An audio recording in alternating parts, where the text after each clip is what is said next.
Tere,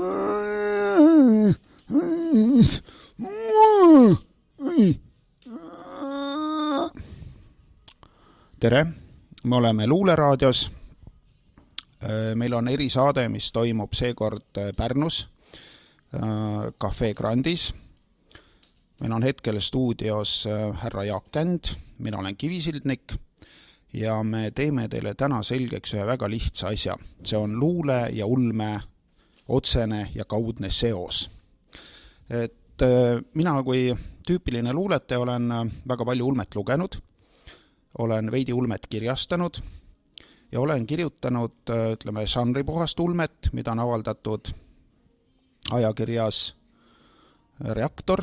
See on selline väga meeldiv Eesti ulmeajakiri, hetkel juhtiv ja kõige parem. Ja paberväljaannetes on ilmunud mul lugusid kogumikest Tuumahiid. Need on suureformaadilised esinduslikud Eesti ulmejuttude kogumikud. Ja kuidas seda nüüd öeldagi, mõni võib vastu vaielda või mitte, aga ma ise arvan, et mul on täiesti ulmeline luuleteos olemas. Seda võiks nimetada kas värsromaaniks või eeposeks. Igal juhul kriitik on teda nimetanud postapokalüptiliseks ulme-eeposeks. See on raamat Soari evangeelium, mis räägib ühe Eesti usumäratsejate pealiku hirmutegudest ja tema vallutusretkest üle maailma, kuidas siis tema usumäratsejate sekt, midagi umbes nagu tänapäeva kliimakaitsjad või sooidentiteedi nagu kuulutajad, kes on nõus oma ideede nimel absoluutselt kõik hävitama. Sellise hävitusliku sektantliku liikumise ettekuulutus on siis olemas, et kui nüüd tagantjärgi ma ei ole seda raamatut ju, Navitroll on selle illustreerinud kunagi juba aastate eest, et siis ei olnud küll selline äärmuslik ja ma ei tea, aktivismiks on seda palju nimetada. See on selline sõjakas kõlupäisus, ei olnud nagu aktuaalne, aga tänapäeval muutub see järjest aktuaalsemaks.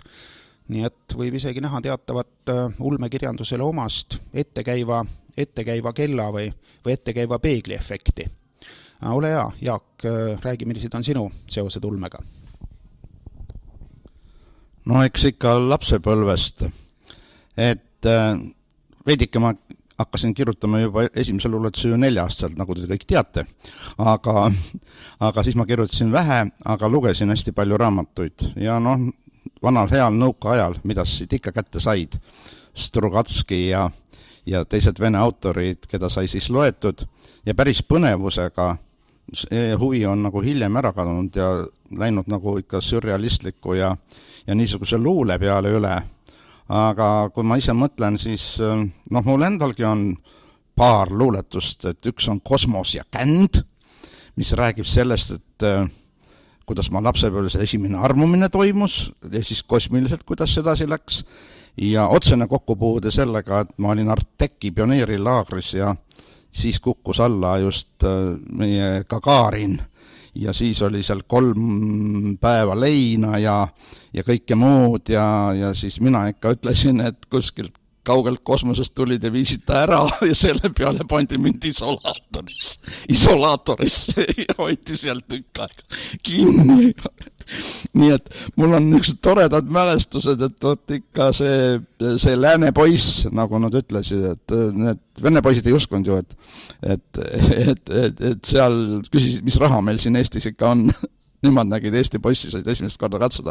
Et see lääne poiss oli nii hull, et ta üritas rääkida, et lendas üle mere. Ma nägin ka tegelikult ufot, lendaski üle mere öösel. Aknast nägin, läks üks valge laev, ma ei oska öelda, või taldrik. Nii et tegelikult oli seal mingi kosmiline värk ikkagi olemas. Ja teine niisugune ulmega seotud luuletus on, ma siin mõned aastad tagasi kirjutasin ühe luuletuse oma sõbrast, kes peaks ka tänases saates olema, aga kahjuks ei saanud tulla, kes oli meie saate peategelase ihusõber ja selle sõbraga siis, mis juhtus, see on niisugune hämmastav, see on niisugune ulmeline, aga vaatame, äkki tekib vajadust, siis võime ju seda luuletust kuskil seisus ette lugeda. minul juhtus ka selline asi, et ma kunagi oleksin peaaegu sattunud Arteki. Ma praegu väga sügavalt mõtlema kogu selle Arteki ja kartserite ja kogu selle asja peale, et vist päris hea, et ma ikkagi sinna ei sattunud. Ma olin kunagi margikogu ja käisin margikogumisringis ja margikogumisringis, kuidagi, ma ei tea, anti mingi üks võimalus, et keegi võiks sealt minna siis Arteki teie sealt margikogujate ja filatelistide kambast. Ja mina ei saanud minna, ma olin vist põhimõtteliselt nagu esimene valik. Aga seal olid väga ranged nõuded, et vanemad pidid olema proletaarlased, aga minul vanemad ei olnud proletaarlased, ma olen teenistujate perekonnast ja siis nõukogude teenistuja ei kvalifitseerunud. Aga jah, ma soovitan ikkagi lugeda minu Soari evangeeliumit. Ma ei ole väga kursis laia maailma ulmeluulega, aga ma olen lugenud ulmeajakirju, kunagi olid nad väga populaarsed, nüüd on nad kokku kuivanud, aga seal ilmus sageli luuletusi, mitte küll ülemäära palju, põhiline žanr oli ikkagi jutustus ja järjeromaan või järjejutt, mõnikord ka lühemad jutud, mis ilmusid järjena, aga kuskil 60-ndatel oli kaunis populaarne žanr, sellised ulmelised värseeposed. Et kui kellelgi on huvi asja vastu, ta võib neid otsida, küllap ta ka midagi leiab. Mina olen ise lugenud ainult ühe Ladina-Ameerika autori sükst piiblipaksust, aga see ei olnud nagu nüüd päris selline kosmoseooper, aga kosmilisi teemasid nagu 60-ndatel, kui kosmose valutamine oli aktuaalne, ikkagi sealt läbi käis. Et midagi on jäänud näppu. Aga ole hea, Jaak, loe meile midagi, et inimesed, kes üldse ei teaks, mis asi ulme on, et nad saaksid aru, millest jutt käib. Hakkame siis pihta meie selle mehega, kes on kõige olulisem. Tiit Tarlap, kellel on 13. novembril möödub 65 aastat tema sünnist ja keda nüüd mõni aasta enam meie seas ei ole, kes on meie ilmselt kõige viljakam ulme tippautor olnud ja hakkas kohe sellega pihta, mis ilmus, tema esimene lugu ilmus 1988 nooruses, lugu Tänav akna taga jutustus ja ma loen sealt ühe katkendi.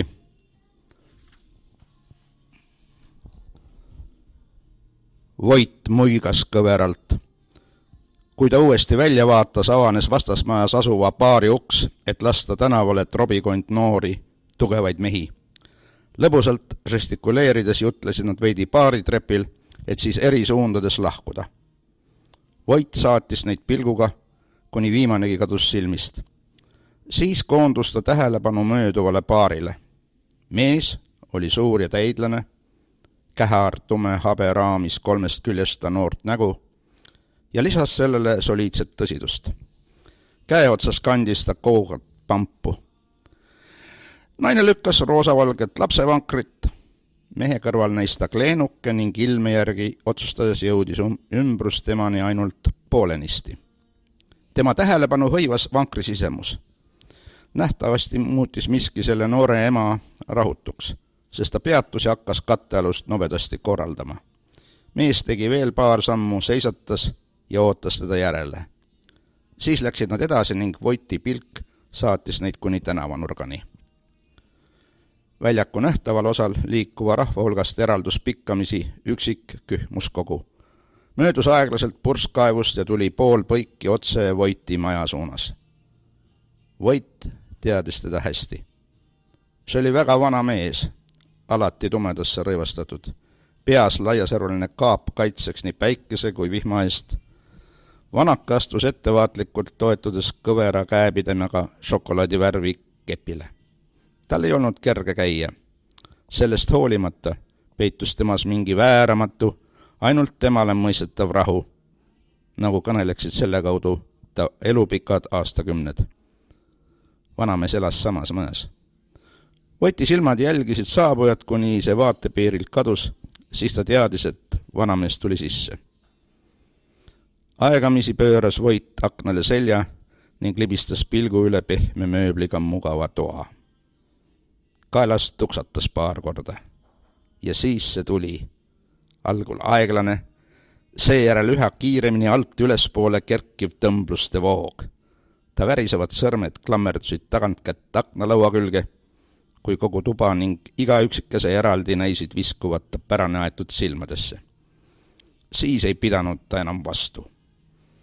Esimese hoobi sai diivanilaud, mis lendas kõige täiega kummuli ning Voiti valdas vihane rõõm, et ta on ikka veel tugev. Jalahoop pühkis ette jäänud toolinurka. Voit aga ründas riiulit. Ta ei suutnud seda liigutada. Riiul oli raske ja tugevasti seina külge kinnitatud, kuid ta kiskus esemeid üle kogu toa laiali, lõi välja mitu vaheplaati ja lennutas need tirinal purunevasse peeglisse. Tugitool veeres oma pisikestel ratastel Voiti raevu eest kõrvale, kuid väike seinakapp sai maitstada küünarnukki ning kukkus mürtsudes põrandale. Ka küünarnukk sai tugevasti haiget, aga Voit ei lasknud end häirida. Pööranud diivani ainsa ropsuga külili virutas ta sellele hirmsa jalahoobi.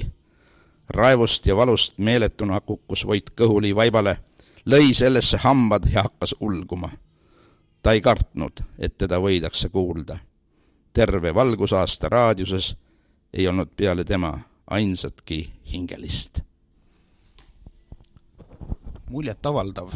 Esimese ilmunud loo kohta on siin ikka kirjaoskust küll ja veel.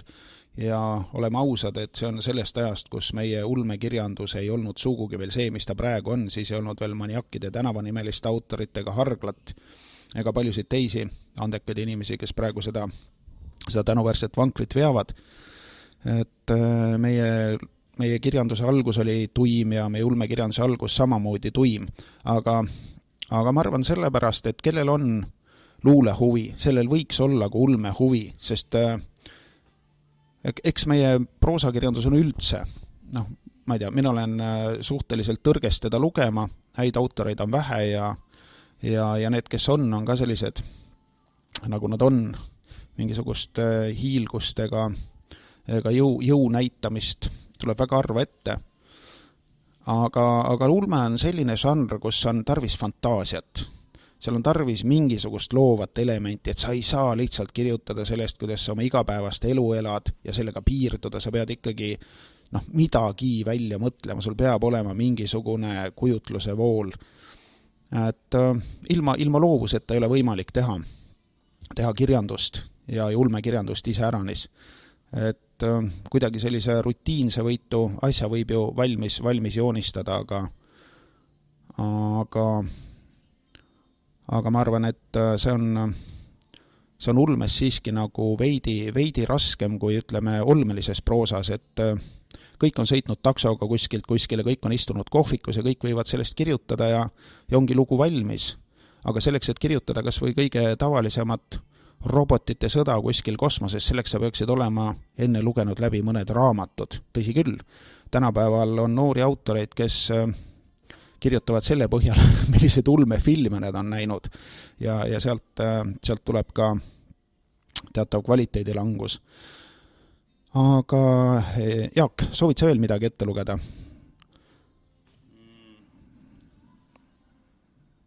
Võib-olla siis tema esimese ulmeauhinna Stalker laureaadina ilmunud jutustuse Vihkamise suund sissejuhatus. Ehk on huvitav. Ole hea.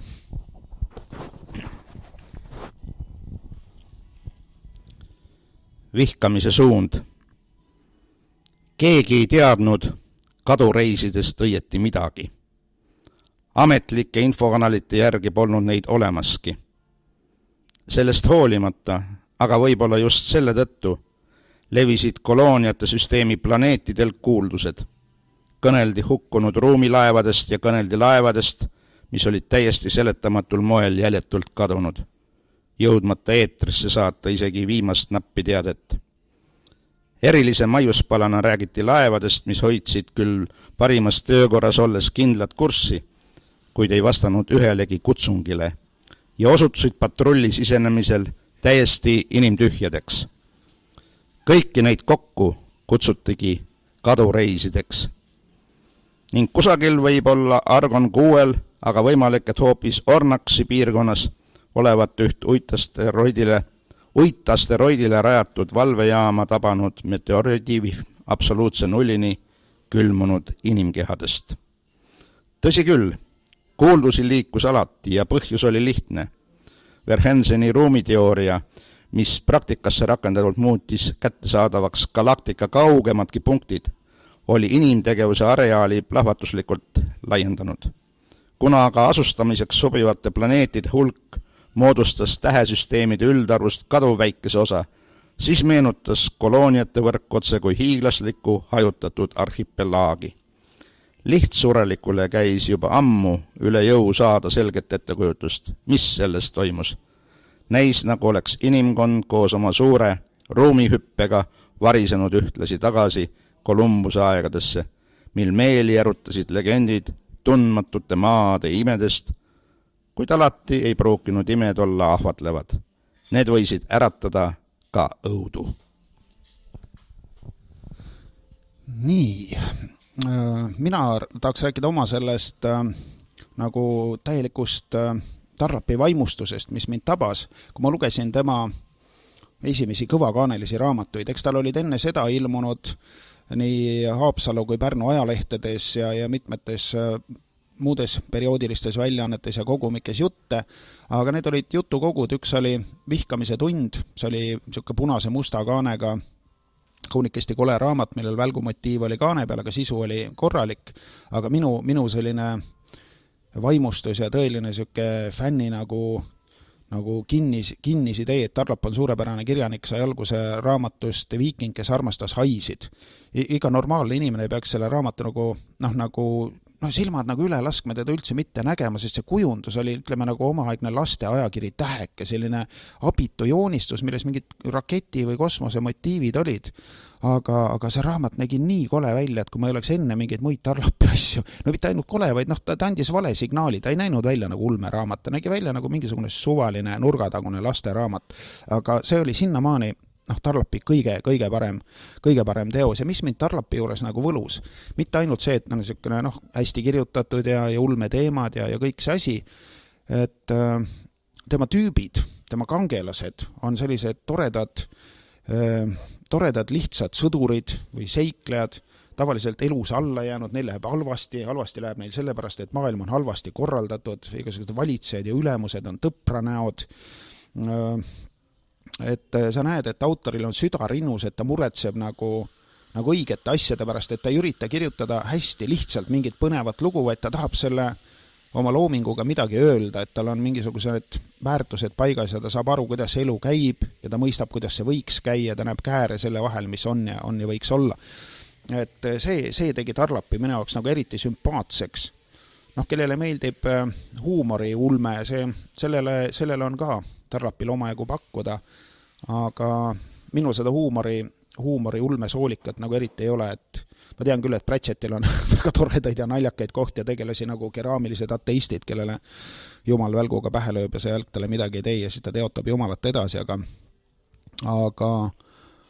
minu meelest on ulmel muud ülesanded kui teha nalja, et nalja saab teha ka palju lihtsamalt, selleks ei ole vaja tähesõdasid ega tulevikuvisioone.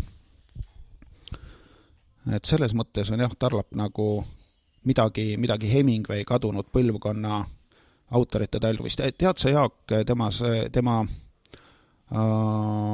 sellest, ega ta ise ei ole ka päris selline tavalist vaikset kontori elanud inimene, et nii palju kui mina olen temaga suhelnud, oli ta Sindis ikkagi tubli tänavavõitleja. Sindi oli tööstuslinn omal ajal, ta on sündinud 54. aastal ja tema nooruses olid seal ikkagi kambalahingud, igapäevased asjad eestlaste ja venelaste vahel. Ja sellega ei piirdunud tema selline kõva mehe praktika, et tegelikult ta käis ju Tšernobõlis ja tuli sealt tagasi ja nende veteranide hulgast pidas ta ikkagi väga kaua vastu. Nii, aga nüüd on juhtunud selline asi, et meil on tulnud kohviku uksest sisse grupp välismaalasi. Neil ei ole küll kõvakübaraid ja oimulokke, nii et tõenäoliselt on tegemist saarlastega. Et tervitame siia tulemast Jaak Valge otse Riigikogu lähedalt Saaremaalt ja ulmekuru Jüri Kallas täpselt sealt samalt saarelt. Ega ma ei lase teil nüüd rahulikult siin jooma hakata, vaid tahan teid kohe ekspluateerida. Aga kui te olete valmis, siis ma annan jutuirja teile üle, kui ei, siis tõmmake suts hinge ja me Jaaguga siin mõurame edasi, et kuidas teile paremini sobib. Ole kena, Jaak, viimati me just kohtusime Tarlapi matustel, et peielaud on jälle koos, ole kena, räägi, kuidas sina tunned Tarlapit? Eks ma sain temaga tuttavaks siis 1981. aastal, kui me mõlemad astusime sisse ajaloo erialale Tartu Ülikooli kaugõppesse. Ja siis ma arvan, et temal oli see niisugune 3. või võis ka olla isegi 4. ülikooli sisseastumine. Et ta oli siis 2 korda proovinud juurat õppida ja 1 korra siis ka ajalugu varem. 4, jah, järelikult. Minul oli 2.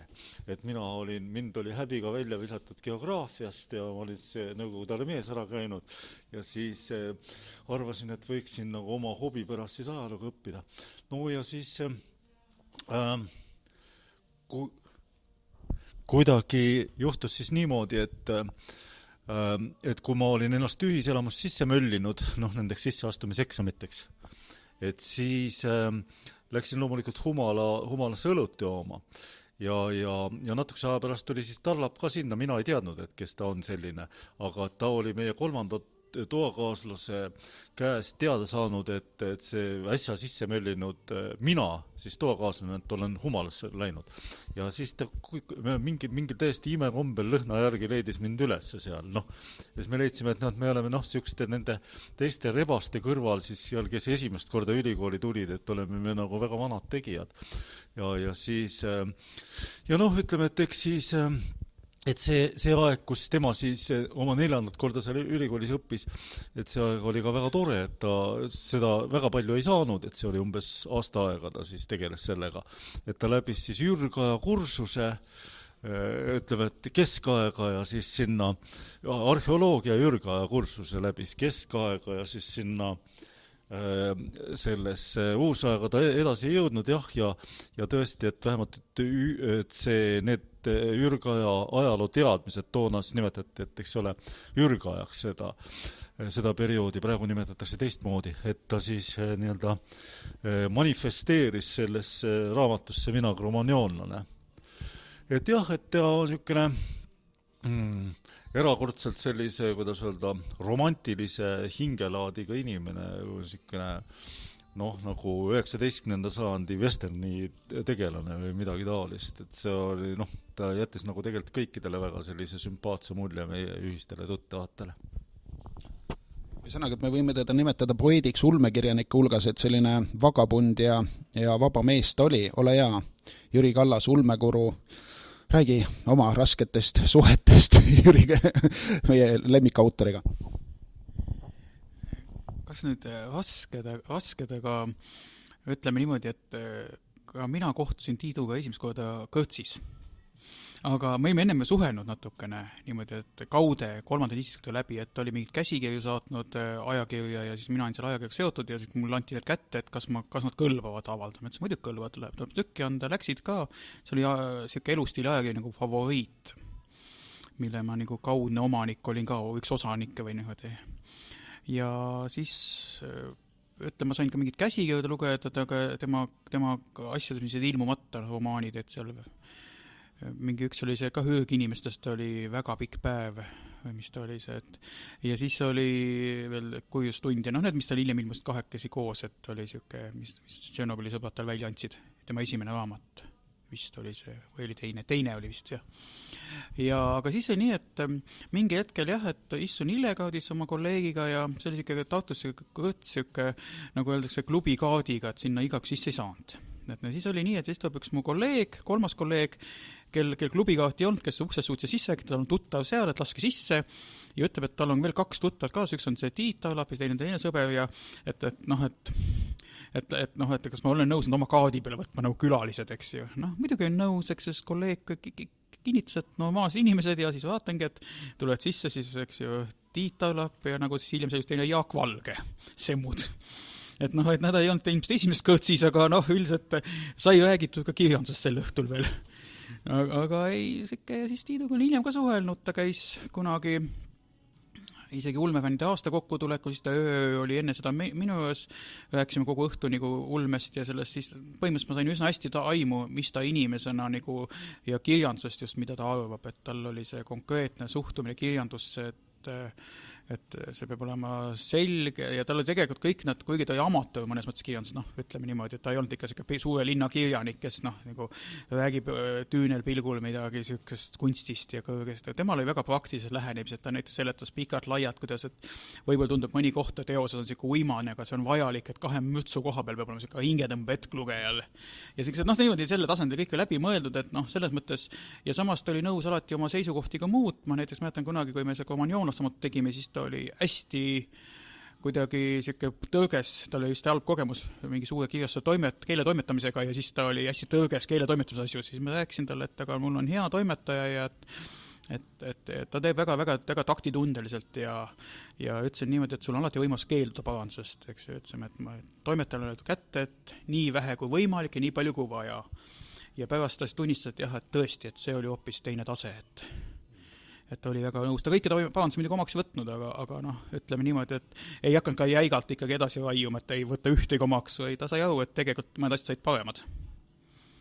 Ja ma ei ütle, et temaga oleks keeruline suhelnud, paegalt lihtsalt on nii, et kuna ta elas seal Sindis, eks ju, ikkagi provints, ega tal polnud väga raamatus kellegi rääkida, siis teinekord mulle iga mitu korda nädalas helistas, teinekord küll natuke tüütu, teinekord suvalisel hetkel helistab, aga ega ma ei saanud talle ka ette seda heita, sest et kui ta sealt oma kirjutamistoast oli välja tulnud ülejalt koos alla, et telefoni allkohusel ma saan aru, et siis ta, et ma ei hakka ütlema, kuule helista nüüd poole tunni pärast uuesti, eks ma siis talusin ära ja ega see ei olnud halb, et tegelikult temaga oli huvitav suhelda ja võib-olla viimane, kui ta helistas, üsa oli vist enne surma mingid, kus me tükkaga polnud vahepeal suhelnud, siis ta helistas just mingil jõuluajal või see on see üksikute inimeste see kõige koledam aeg, eks ju, kus kõik on kuskil istud süldilaua taga, sina üksinda kodus ja siis tema helistas, me rääkis mingi pool tundi veel, kuni ta teadis, et hakkab telekas film, et nüüd ta lõpetab ära.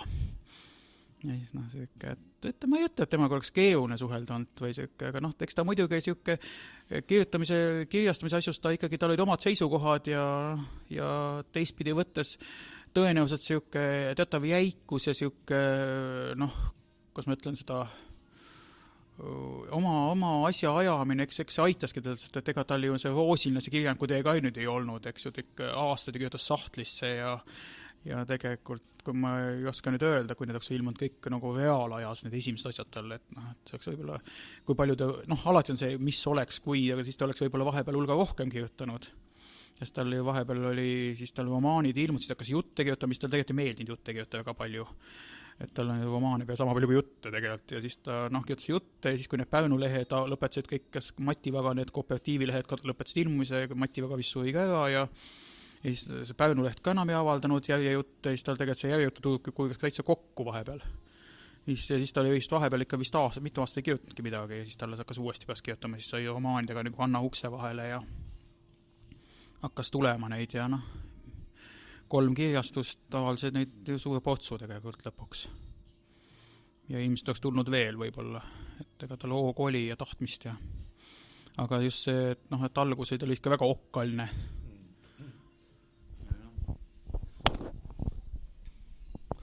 Et ma võib-olla natukene tean, et mis pärast ta võis toimetajate vastu okkaline olla. Ta oli ju selline nagu põhimõtteline eliidivastane iseenesest. Aga samal ajal nagu olemuselt väga-väga sõbralik, eks ju. Aga et miks ta okkaline, et ta esiteks liigitas siis kõik toimetajad ju eliidi hulka, sükste nagu tsensorite hulka, et kes sellist puhast autentset loomingut siis kuidagi rüüstavad, eks ju. Ja ma arvan, et ta oli väga tugevat inspiratsiooni saanud sellest Jack Londoni Martin Edenist, eks ju, et kus ja mingil hetkel jah, kui ta vintis päi, et siis ta lihtsalt tema jutust nagu tuligi välja, et kõige suuremad vaenlased on toimetajad, et mingi nagu selline nagu toimetajate klass või kiht või, et siis oli jah tükk nagu seletamist temaga, et ega kõik toimetajad ei ole ühtemoodi, et mõni on nagu teistmoodi ka. ja tegelikult on see, et talle üldse tegelikult ei meeldinud vist teostavalt, ega ta kumas läbi see tohutu viha lipsu ja kõige sellega, mis selle kaasneb, eks ju. Et et tal oli nagu, et mitmes teoses see, et kui tegelane see lipsu kaelas, siis hakkas kohe hingama, teine kohe elu läks paremaks ja et see vahestipp esevati üsna alguses, kui ta sai lipsu nurka visatud või jälle pidi lipsu kaela panema ja viikinga samas saist seal ju viskas lipsu kopterist välja tüüpi, see oli see ikka nii, et tal oli selles mõttes, ta oli vist siuke natuke nagu hipi, eks ju, oma mõttelaadilt, eks ju, aga samas ta oli see teistpidi ka natuke siuke karmim hipi või siuke, et ta ei olnud ka siuke nii pehme või siuke ohusööja päris, eks ju, aga seal tekkiski kunagi, ma tean, Kaur Kende vist tema ühte juttu lugedes ei saanud aru, et kuidas peategelane saa nüüd naisega hakkama, et see on nii lihtne ju ja et ma ei saanud aru, et Tallapi peategelane on kuigi mäuli mürtsumees on ta tegelikult romantik, et tema ei hakka seal murdma, et tema ootab oma aega. Sikke. Me oleme siin praegu kõik teinud selliste isiklike mälestuste ringi, et Jaak, oled sa kokku puutunud ise ka Tarlapiga? See oli 6 aastat tagasi, kui me tegime siin koos hea sõbra Jaak Eametsaga, kes oli siis Tiidu hea sõber, tegime Päikeseraadios kirjandussaateid, 5 saadet tegime ja siis novembrikuus võtsime ette 2013 ka Tiidu saatesse. Et teda oli üldse väga raske saada kuskile rääkima või intervjuud andma. Ja tänu sellele, et Jaak Eamets, kes kahjuks ei saanud hetkel tulla, ta kutsus Pauli, oma sõbra, nagu teda Sindis sõprade seas kutsuti. Ja siis me saadet tegime ja seal ma sain temaga tuttavaks ja ma pidin pikali kukkuma selle peale, mis mehega on tegu. Ja pärast seda või enne saadet muidugi ettevalmistuses ma lugesin ka päris palju tema asju. Muidugi mitte kõik ei jõua, kui võtta ikka, et tal on vähemalt 10 romaani või ja pluss lühiromaanid ja jutustused, et neid ei jõua ju läbi lugeda kõiki. Aga midagi ikka, ja paksud ka. Ja saade tuli mõnus ja mulle jäi meelde siis veel üks osa sealt, eks me rääkisime ka seda Tšernobõli saagat natukene ja kuna minu kolleeg on Pärnu psühholoog ja kooliõpetaja Valter Maate, kes oli temaga koos siis ka seal, siis ta andis oma kommentaari ja Valter on veel hästi ulmekirjanduse huviline ja palju lugenud. Siis see kommentaar oli panev ja mind üllatas siis see, et seda peaks nüüd teine Jaak rääkima siin või 3. või mitmes sa nüüd meil oled, eks, et üks on kuskil kaugel ära. Et see, et ta muusikat ka ju tegi ja tol ajal, kui teie just seal kokku puutusite, ta vist veel mängis pilli seal tudengi ajal. Jah, et me saates siis lasime ka ühe siis Nõukogude armee vastase laululoo ja neid plaate on veel, et ma usun, et me siia saatele monteerime külge või paneme üles tema muusikat ka natukene. Et mismoodi see välja tuleb, aga mis mulje sinul on jäänud, Jaak, seal tema lauludest, tuleb sulle äkki mõni ette või kuidas sa iseloomustasid nende laulude stiili?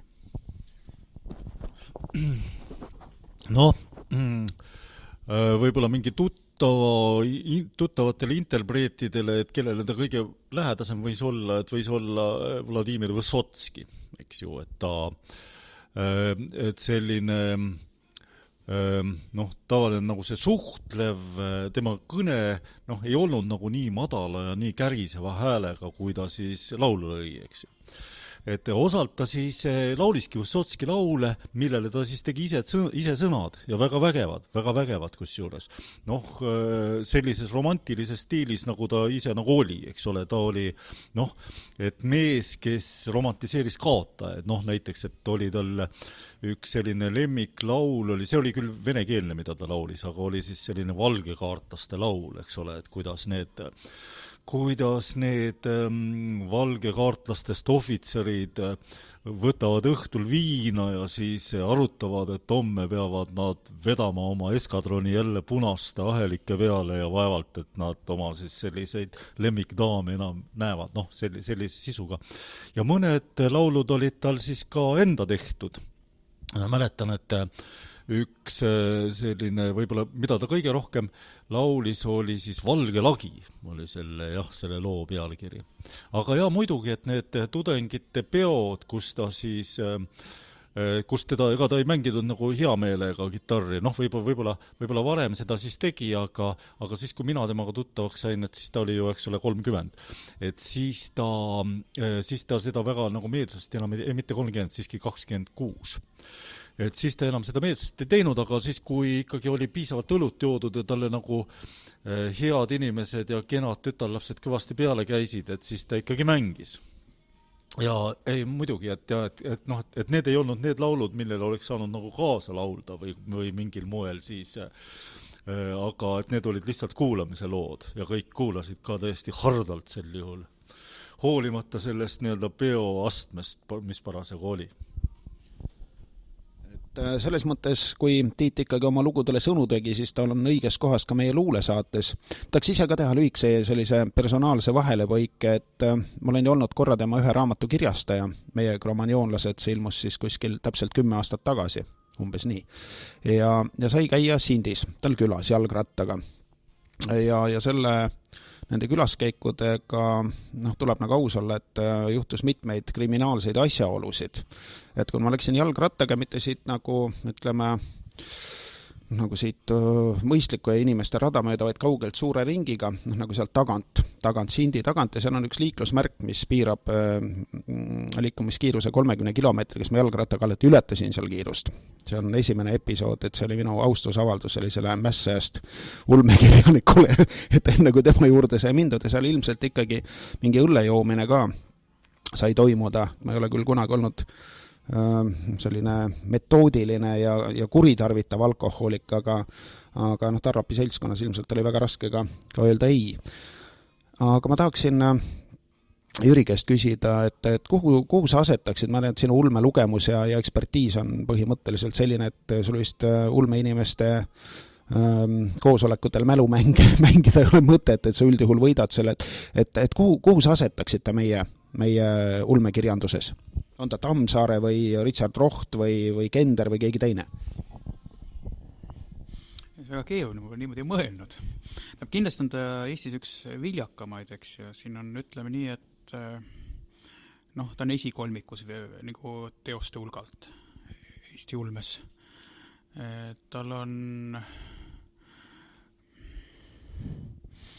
kindlasti on tal ka see, et kindlasti on ta maalähedasem auto, eks, tal on kosmoselugusid väga vähe üldiselt, ta on ikkagi pigem tegevusem kuskil kas natuke unistavas, kergelt moodsas muinasjutus, linna muinasjutus kõrvalveolduses või siis on tulevik. Kosmos on lihtsalt teistel planeetel, tal ei ole tähelaevade värki väga, eks ju, aga ja tal on kindlasti nagu Sven ise Matustel ütles, et ta on see kõva mehe kirjandus. Et tal on see peategelased on kõik sellised kõvad mehed esmapilgul, eks, aga tegelikult siis, kui lähemalt kaabid, siis on ikka vaatad, et ikka see õõning on sees, et see on natuke kunagi mul lapsepõlves ei meelde, kuidas kõigi kunagi iseloomustas vendades Stokatskite kangelasi, et näiliselt karmi pealispinna ja alati lõõpimisvalmis tegelase all on peidus õõn sisu, eks ju, et Tarlapil umbes samad moodi, et tal on, me üldse ei välistat Stokatskit tal ka mõju on avaldanud, eks ju, me rääksime igast seiklusulmest ja kriminullidest, mida ta kirjutame selle alati eeskujuks võttis ja mida ta alati luges, eks ju, aga kindlasti Stokatskit ka on Eestis kunagi ei mööda. Et see on ikkagi teine maailmaklass vene ulmes ja Tarlap Eestis on ta kindlasti nii, et ma ei tea, Tammsaaks mida ei peaks, eks ju, et võib-olla see kõlab natuke julmalt, aga minu arvates on pigem kaugvev, selline rahvalik ja menukas. Et sest ma tean, paljud on just nagu, et sellised esteedid on tema kohta teinekord halvasti öelnud, tema loomi kohta, et ei ole ikka päris see ja selline lihtsakoeline aga üldiselt loetakse ja kokkuvõttes see ongi tegelikult oluline, eks ju, et sest et et sa võid ju ükskõik laheda, ägeda raamatu kirjutada, aga kui keegi ei loe, no mis see kasu on? Et selles mõttes, ta on siuke vahvalik mõnes mõttes, kuigi jah, seal, et ma tean, keegi kunagi viis, et Taulapi seda on ette, et Taulapi teostel pole seda konkreetset tegevuskohta, see on nagu nõukogudel kirjutati neid teinekord paljastaid omaane veel tegevus kuskil välismaal, kusagil välismaal, et Taulapil on ka siuke, et kusagil ta nagu on natuke abstraktne selles, aga tegelikult on tundub, et tal omal peas ikka täpselt paigast, et algus tundus, et tal on mitu erinevat sarja, aga siis mingites uuemates teostel kõik need tegelikult liitis kokku, et tundub, et tal kõik see üks suur universum seal peas, et lihtsalt meie saime ainult mingit juppe sellest, et kui oleks ta veel 10 aastat kirjutanud, võib-olla oleks siis päris selge pilt juba olnud, mis koht see on, kus tegevused toimuvad. Et see on muidugi alati väga vilets öelda, et mis oleks, kui oleks, võib-olla ta poleks ühe romaani veel kirjutanud, ta oleks lõpetanud kirjutamise üldse, aga seda me kunagi ei tea. Aga sest selles suhtes sellel teemal pole mõtet kunagi pikalt rääkida, et mis veel oleks, kui ta oleks elanud veel 10 aastat või 20 aastat, see on selline tühi jutt. Aga minu arvates on ta Eesti ulmesiga kindlasti, ta on mees omal kohal ja tal oli teda aussid teised kirjanikud sageli, eks ju, mitte kõik, aga paljud aussid, Liu Ööpäev, kes ka nüüd juba kadunuke, eks ju, enne Taulapid juba läks. Ja samuti, ma saan, et Veskimehele meeldivad ja seal on teisedki, et selles mõttes ja teiseks on see, et Taulapil oli see asi ka, et ta ei kirjutanud kunagi ühte sama asja kogu aeg, et mõne autor on see, kes kirjutab kogu ühte sama raamatut, eks ju, ta leifib seda, teeb paremaks, eks ju, aga ta on ikka põhiliselt üks sama raamat, Taulapi, ta vahetas neid asju, et ta kirjutas teistsuguseid ja siis ta püüdis katsetada teisi asju, uusi asju ja kui ta rääkis oma plaani, siis ikka teinekord ikka, mis sa nüüd teed midagi siukest, eks ju, et kui ta hakkas rääkima, et Westerni sellise tulevita töö, eks ju, alguses mõtlesin, mis asja, ja siis tal oli see ja teine ja selles mõttes, et teda on mõnes mõttes natuke raske nagu ühe nimetajale panna. Põhiline ongi, et seikluslik süžee, tal on peategeln, tavaliselt üks peategeln, tal ei ole massisseene väga palju, tal on ikkagi ühe inimese keskne lugu, mina lugu täiesti, eks ju, ja siis on see peategeln selline, üldse pakkama. Et ta võib-olla esmapilgul tundub, et päris kauem tegi, aga lõpuks ikkagi tal on refleksid ja tunded ja üldiselt ja tõesti see kaotaja värk, tegelikult ikkagi lõpuks jääb ta nagu alla ikka sageli. Et võib-olla küll Klaari parved, aga ega tema elu on ka läbi. Kurjustund vist on, mis minu arust on üks tema esimesi suuri õnnestumisi ja kus täpselt, et see kõva palgasõdu, ja kes lõpuks ikkagi ei jää muud üle, kui võtta ja minna ja siis pärast on näha, kus ta läinud oli. Et ta on siuke keeruline nii öelda, kui niimoodi küsida, aga ma usun, ma sain siin ka mingi vastuse. Ma arvan, et see on täiesti ammendav vastus ja kui tuleb veel mõtteid, eks me saade ei ole ju veel läbi. Ma tahan Jaagu käest küsida seda, et kui me viimati rääkisime, siis tuli jutuks üks kadunud Tarlapi käsikiri, mis rääkis alkohoolikute raskest elust ja mis peaks olema väga huvitav. Esiteks tegu oli eksperdidega, oma ala eksperdidega ja teine asi, et enamus alkoholismi eksperte ei oska kirjutada, et Tarlap siiski oli suurepärane kirjanik, et tead sa midagi, kas see käsikiri on välja tulnud või mis sellest on saanud? Jaa, mõtlesin ise täppi pealt seda sama teemat puudutada, aga esimesena sinule vastates pean ütlema, et ei ole välja tulnud. Et mina ei ole oma pabereid korralikult läbi puistanud. Et nüüd, kui Tarlap lahkus, et siis ma katsusin selle pealispinna üle vaadata, aga sealt ma ei leidnud. Aga jah, et minu arvates on Tarlapil siis 2 sellist teksti, et mida ta on kirjutanud kohusetundest. Et üks on see sama Tšernobõli tekst, et ta ütles lihtsalt, et ta lihtsalt peab selle kirja panema, et kuna ta seal viibinutest suudab nagu tõenäoliselt kõige paremini oma selliseid muljeid edasi anda. Ja teine on siis seesama tekst, kui mul nüüd meeles on, et see on kusagil 100 lehekülje ringis ja see siis kõdeleb siis deliiriumist. mille ta siis ise läbi elas ja mille kohta ta siis ütles täpselt samamoodi kui Tšernobõli kohta, et seal on, et need inimesed, et kes sellest välja tulevad, et nad on omadega täiesti läbi või nad ei taha seda meenutada ja üldjuhul ei ole nad ka sellised kirjutamisvõimelised, et ta on lihtsalt taga, et see kogemus oli sedavõrd ere, et ta lihtsalt on kohustatud selle kirja panema. Ja oli tõesti, et ta oli siis tarlapliku sellise, ühtaegu väga dramaatiline ja teistaegu üsnagi naljakas. Tõepoolest ikkagi see nii-öelda, et see deliiriumisse minev inimene suudab ju ennast kõrvalt ka jälgida, et ta ühtaegu saab aru, et nii ei saa olla, aga samal ajal ta seda kõike ju näeb, eks ole, et ta siis et need momendid, et kus kui ta puurida ees puid lõhub ja siis mingid saatanad pidevalt pead puurida tagant välja pistavad ja teda siis sõimavad, et eks ta ju siis ühtaegu teab, et neid ei tohiks olla, aga samal ajal nad on täiesti reaalselt olemas. Et igatahes väga vägev käsikiri ja siis toona ta seda avaldada ei tahtnud. Et seda, ja aga ma ei ole hiljem ka tema käest üle küsinud seda, et kas ta siis hiljem oma seda arvamust muutis. Ma arvan, et see võis olla kusagil 90. aastate keskpaiku kirjutatud. Ja ütleme, et nendest tekstidest, mis mina olen lugenud, võib-olla mina ei ole päris selline ulme huviline, et siis nendest Tarlapi tekstidest, mis mina olen lugenud, jättis see mulle kõige tugevama mulje. Siinkohal siis kasutan võimalust ja pöördun raadiokuulajate poole soovi, palve ja tungiva nõudmisega, et kui keegi teab kedagi, kelle käes võib olla mõni selle Deliiriumi käsikirja koopia, et siis olge head, võtke meiega ühendust, et see kultuurilooliselt tähtis dokument, Eesti joomakirjanduse pärl ei läheks inimkonnale kaduma.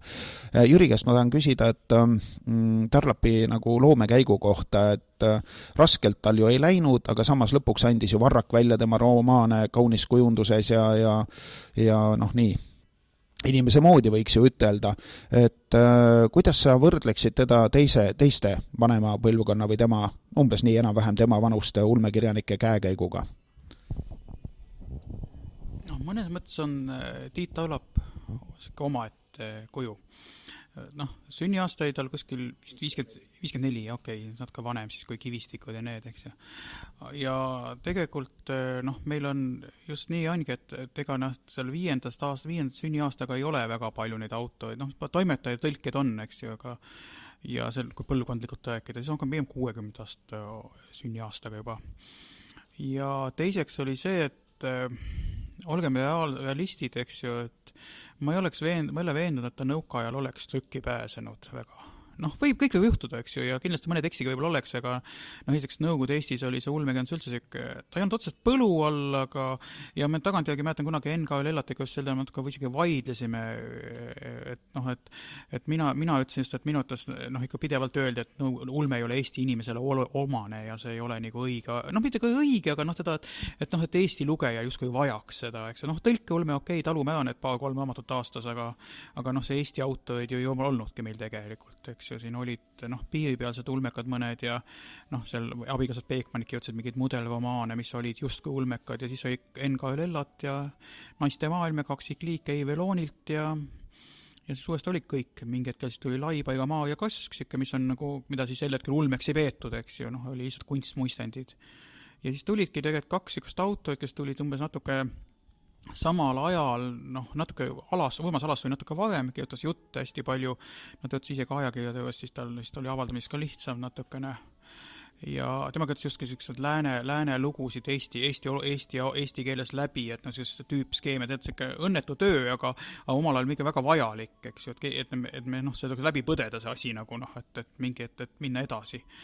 Ja siis Tallapi tuli, tegelikult tema esimene jutt ilmus ju aasta 88, kus oli juba laulev revolutsioon ja sinimustvalged väljas, ilmus nooses täna vakna taga ja iOS nõus.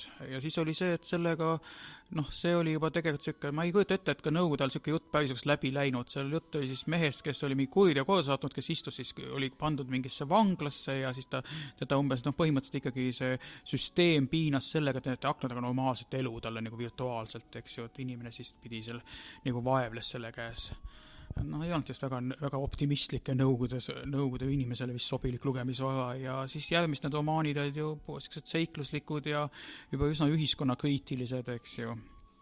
Et ma nüüd ei oska öelda, et aga noh, tal alguses oli nii, et tal ju ta kirjutas ühe vist mingile romaanivõistlusele, see oli see ürginimeste asi, see väga pikk päev. Ja see romaanivõistlus sai vist isegi ära märkimiseks, aga see romaanivõistlusega tehtud väga vastunud inimeste poolt, kellel ei olnud mingit sellist reaalset aju. Nad tegid romaanivõistluse, inimesed, kes hunniku romaane sinna saatsid ja siis nad tegelikult, neil ei olnudki mingit avaldamisplaani või neil ei olnud mingit avaldamisbaasi. Et võeti vastu ja anti suurde kätte öeldi, et ära märgitud ja siis ma mäletan, et 9. aastal, kui ma see kirjastus ja igal pool ajakirjastus töötasin, siis kogu aeg ikka ilmus jälle mingi käsikiri välja, mis on sealt võistlused läbi käinud, eks ju, neid on siiamaani hunnik avaldamata, okei, olgu osad ja nõrgad ka, aga ikkagi seal päris huvitavaid mingid seikluslugu Siberis, mingi Siberis ja kellelgi kirjutatud ja siis oli mingid kosmisi lugusid ja Taulap saatis ka sinna. Ja siis ta ühe romaani saatis ta Tähe aega, oli siuke ajakirjana Horisonti lisa. Seda jõudis ilmuda 2 aasta 2 numbrit ja siis sealt saati ka see tagasi. Ma tean, minu kätte jõudis käsi, see väike kiri peale, et kas ma ei meenutas, vist oli kas Jaagule või kellelegi oli see antud kätte, et antagu talle kätte ära, et nüüd, et see ei ilmu enam.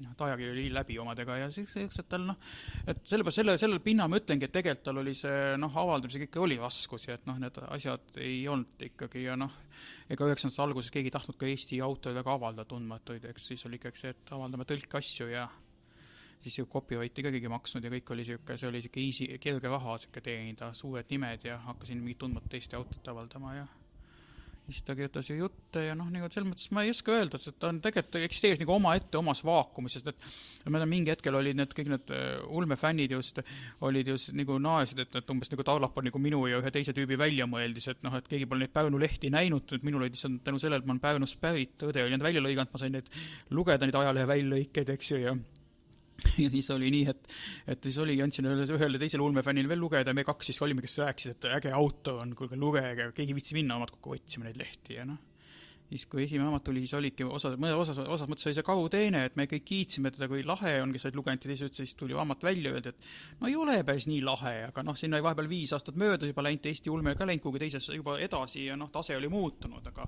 sel hetkel, kui nad olid, eks ju, alguses olid nad ikkagi täiesti selles mõttes ikkagi uus tase ikkagi Eesti ulmes, aga kuna nad ei ilmunud reaalajas, siis tagantjärgi aga ütleme, et Tiit Taulap ju võttis ka edasi, ta läks nagu, arenes ka, ega ta ei jäänud sinna pidama enam sinna ühte kohta, eks luges ja arenes ja selles mõttes ja tal oli ka nii, et need käsikirjud vist jagas igale poole, et tean, kunagi oli mingi jutuga oligi tal nii, et tal kuskil seal Sindi Raamatkogu töötajad ütles, kuule, kas sa tead, sul ilmus seal ajakirjas jutte? Soo! Siis võtsin nagu ühendus, et kas raha ka saab või? Et see oli, ta oli neid igal pool ikka tuttavatega, ise ta vist tõenäoliselt ei saatnudki väga ja mäletan, mina proovisin kunagi seda vist kurjustundi, jah, ikka mitmesse kirjastuses ikka, et nagu pakkusin, et ma siis räägin ise nendega, et saatsin ühte kohta tutvumiseks ja teise kohta helistasin kõigepealt ette, et ei, me ei taha Eesti autori käsikirju ja niimoodi, et aastatel kuskil 90, mis oli siis 90 keskpaika ikka, või natuke hiljem, eks 90 lõpupoole, ikka ega väga ei tahetud ikka, et ikka öeldi, et ei ole ikka see ja siis oli see umbes sel ajal, kui Argla juba hakkas nagu, ma selle taustal nagu proovisin, et Argla on juba, et järsku võiks teist Eesti autorit veel, eks ju, aga ei võetud nagu jutule. Ma ei hakka kirjastusi nimetama, sest ma ei taha kedagi süüdistada milleski, aga olid suured kirjastused. Et selles mõttes ikkagi võiks öelda, et mul on ette heitud, ma nagu natuke liiga palju räägin, sest et Taulapil oli see raske või see, aga tegelikult kerge see ka ei olnud kindlasti, eks ju, sa kirjutad romaane sahtlisse, ma ei tea, mina küll viitsiks seda teha, et sa kirjutad romaani jäi sahtlisse ja siis eks ta mingi hetk ei viitsinud ka enam vist lõpuks lõi käega ja siis oli näiteks kunagi ühte ajalehta mingi romaani sain lõpuks sisse, siis seal nad avaldasid selle mingi välismaa nime all, et ma ei tegelase peategelase nime või nagu autoriks ka.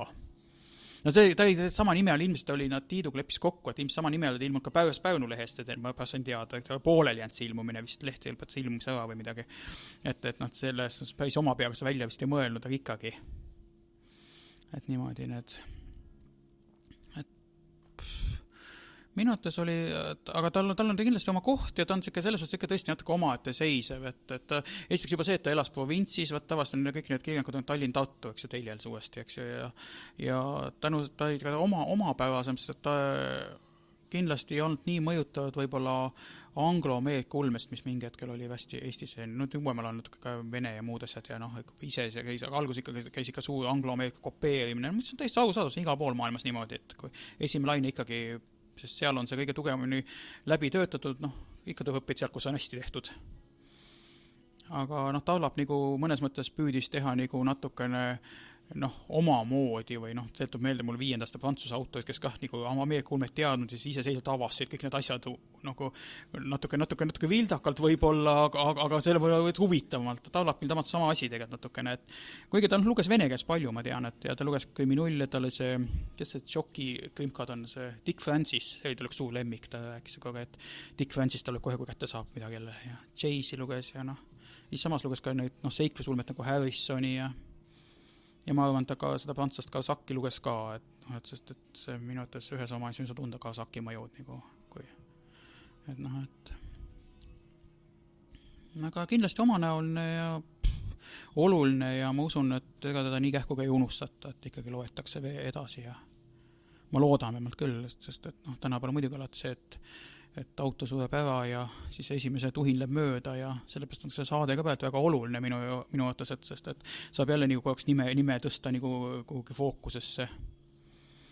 Sest et alati on see, et kui kirjak sureb ja siis kui see esimene see mälestuslaine mööda läheb, siis kõik hakkab vaikselt ununemast, raamat on lihtsalt nii palju ilmub kogu aeg.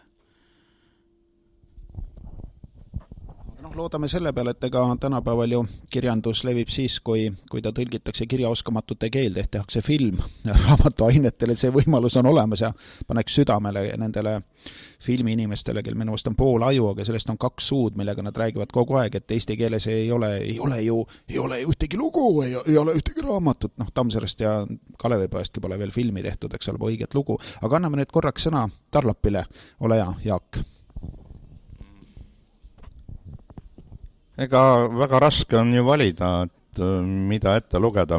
Et ma Jüri käest küsisin ju, et tahtsin nagu lükata Eesti raadiosse, et saaks Tarlapist midagi. Ja Jüri pakkus välja, et võiks ju järjejutuna lugeda Haldide Antsu.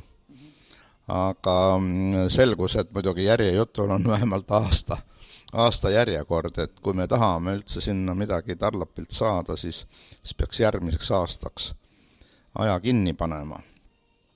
Aga äkki tuleb sul ette, et mida Jüri käest küsin just, et mida või kust lugeda on mingi katkend, mis võiks olla nagu mõistlikum? Nii, mul Haldide Ants on lõhestusjoon, mis on ka üks talkarjauane saanud, siis on ka meie kromanjoonlased, et äkki... ma võin lugeda, et ja mina siis vahepeal ütlen seda, eks, et kes tahab Tiidu häält kuulda, siis mingi internetti trükkige sisse Jaagu raamaturiiul, need meie 5 saadet on netis olemas, üleval, saate kuulata 3. saade, see on 2 osas, seal siis esimese osa teises pooles tema tuleb. Enne teda me rääkisime Anton Jürgensteinist ja pärast siis tuli Tiiduga mõned küsimused ja mõni tema laul seal ja siis ka sellest, et mis tal parajasti käsil on ja mul praegu ei tulegi ette, aga ta ise ütles, et ta ikka midagi nagu kirjutab ikka, et tal on midagi olemas. Aga see oli tükk aega tagasi ja need ilmusid ka kõik ära. Kuni 2013 kuni 2017 ilmus iga aasta üks romaan tal ikkagi, nii et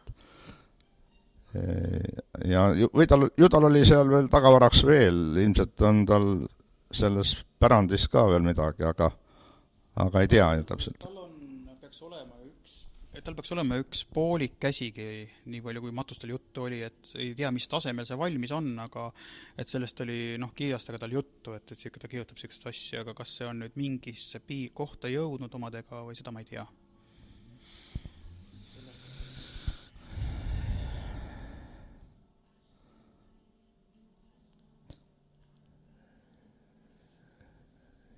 Ja tal on vist ka midagi, peaks olema vist ka mingid mälestusi mingid, oli matustel juttu ju midagi, et tema mingid sõbrad teadsid, et midagi just on, aga vaat see on sekka asi, et ega tal ju täpselt veel teada, et võib-olla see tuleb kunagi midagi veel välja, aga võib-olla ei tule ka. Et võib-olla... Küsime härra Valgelt, et on sul andmeid, tead sa midagi, on tal järgi või kelle käes võiks olla mõned käsikirjad veel? Jah, ei ma vastan, et ma ei tea. Et ma tõesti ei tea. Ja ma nüüd ka tema viimasel aastal, ma arvan, et pidasime võib-olla mõned telefonikõned ainult, et ma temast nagu väga seda viimast aastat üldse ei tea, millega ta siis tegeles. Aga jaa, ma mõtlesin, Jüri, nagu sinu mõttekäikudes tõukudes, et tegelikult võib-olla selle Tiidu lahkumise suhe nagu tema loomingusse ei olnud, on nagu ka teistsugune kui võib-olla tavalisel kirjanikul või loomeinimesel, nagu selles mõttes, et Tiit ju nagu selles loomeskeenes oli ta nagunii tundmatu, et mitte keegi nagunii teda ei teadnud, ja tema hoiak nagu selles mõttes oligi väga uhke, et kui ma ka ütlesin talle, et vaata, et kui sul selle ilmutamisega raskusi on, et mis sa siis, et mida sa siis üldse loodad, et Eesti on ju tegelikult väike, et selleks, et sa ennast ilmutada saaksid, et sa ei peaks seal Sindis, eks ole, selles õllekioski juures olema, vaid sa peaksid Kuku klubis olema, eks ole, niimoodi kogu aeg ringlema, ja et siis sa saaksid ennast müüa niimoodi, aga ta oli niisugune väga uhke hoiak, et loomeinimest iseloomustab tema looming, aga mitte midagi muud, et tema ei et mingite nende nagu isiklike suhete kaudu tema nagu asju ei aja ja siis sealt Sindist ta käis siis ka ülimalt härgamisi välja, et hea meelega sealt ei tulnud mitte kusagile. Et ma ei tea, et kuidas sinna saatesse küll teda võib-olla tuli meelitada, ma ei tea. Aga tegelikult ma arvan, et ega ta ei kaotud ka midagi, sest ega seal Kuku klubis poleks ta ilmselt erilist menu omanud, sest et ma olen seda ise natuke tajunud, et vaata Ulme on siuke, ta on ikka servaala ja kui sa oled niimoodi, et sa ei ole siuke selles klassikases selles peamagistrali kirjandas, siis ega sa sinuga võidakse koos ju õlut võtta ja õlale patsutada, sind taluda ja võib-olla isegi, et väis lahe mees, aga ega sa nad ikka siin, ma vaatan siin Eestis on küll neid, võtame kas või Indrek Argla, kes on ju tegelikult maailma mastaabis või Euroopa mastaabis päris hästi ju läbi löönt, eks ju, Ja ega näiteks tema avatus ikka Eestis arvustusi ilmu ju. Kas on kuskil Melchiorist uuesti avatust, mis ilmu peale või arvustus? Kui just ulmesõbrad ise kirjuta, eks ju, et ütleme niimoodi, et aga inimene kõrvalt naljalt ei võtta teda arvustada või mingi väljaanne niimoodi, et ta võid olla menukas Euroopas, aga Eestis on ikka ka, et siuke.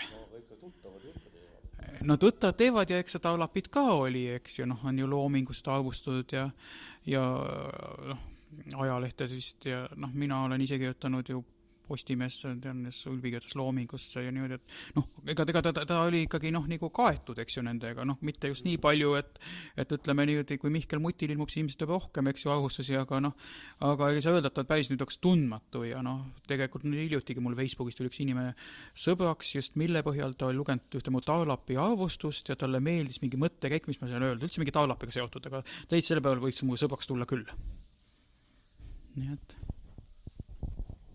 tahaks selle nagu äärelaalal elamise ja klubides joomise kohta öelda, et ilmselt klubile on vahe ja minu arust kõige ohtlikumad on Tartu omad, siis Tartust ma tean omal ajal ja minu meelest see seis ei ole palju praegu muutunud, oli seltskond kirjanikke, kes istusid mõnes kirjanike klubis, need klubid kogu aeg muutusid või need joomaurkad, ja neil oli kogu aeg üks mure. No kuidagi ei saa midagi teha, kui saaks midagi teha.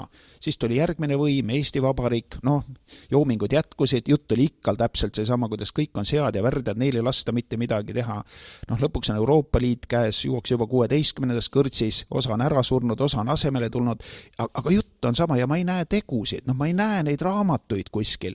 Kirjaniku näod, kes ei olegi kunagi kirjutanud mitte midagi, või on kirjutanud mõnikord 20 aasta eest mingi 1,5 raamatut. Et sellise seltskonna eest ma küll hoiatan, et ikkagi seltskond mõjutab sind.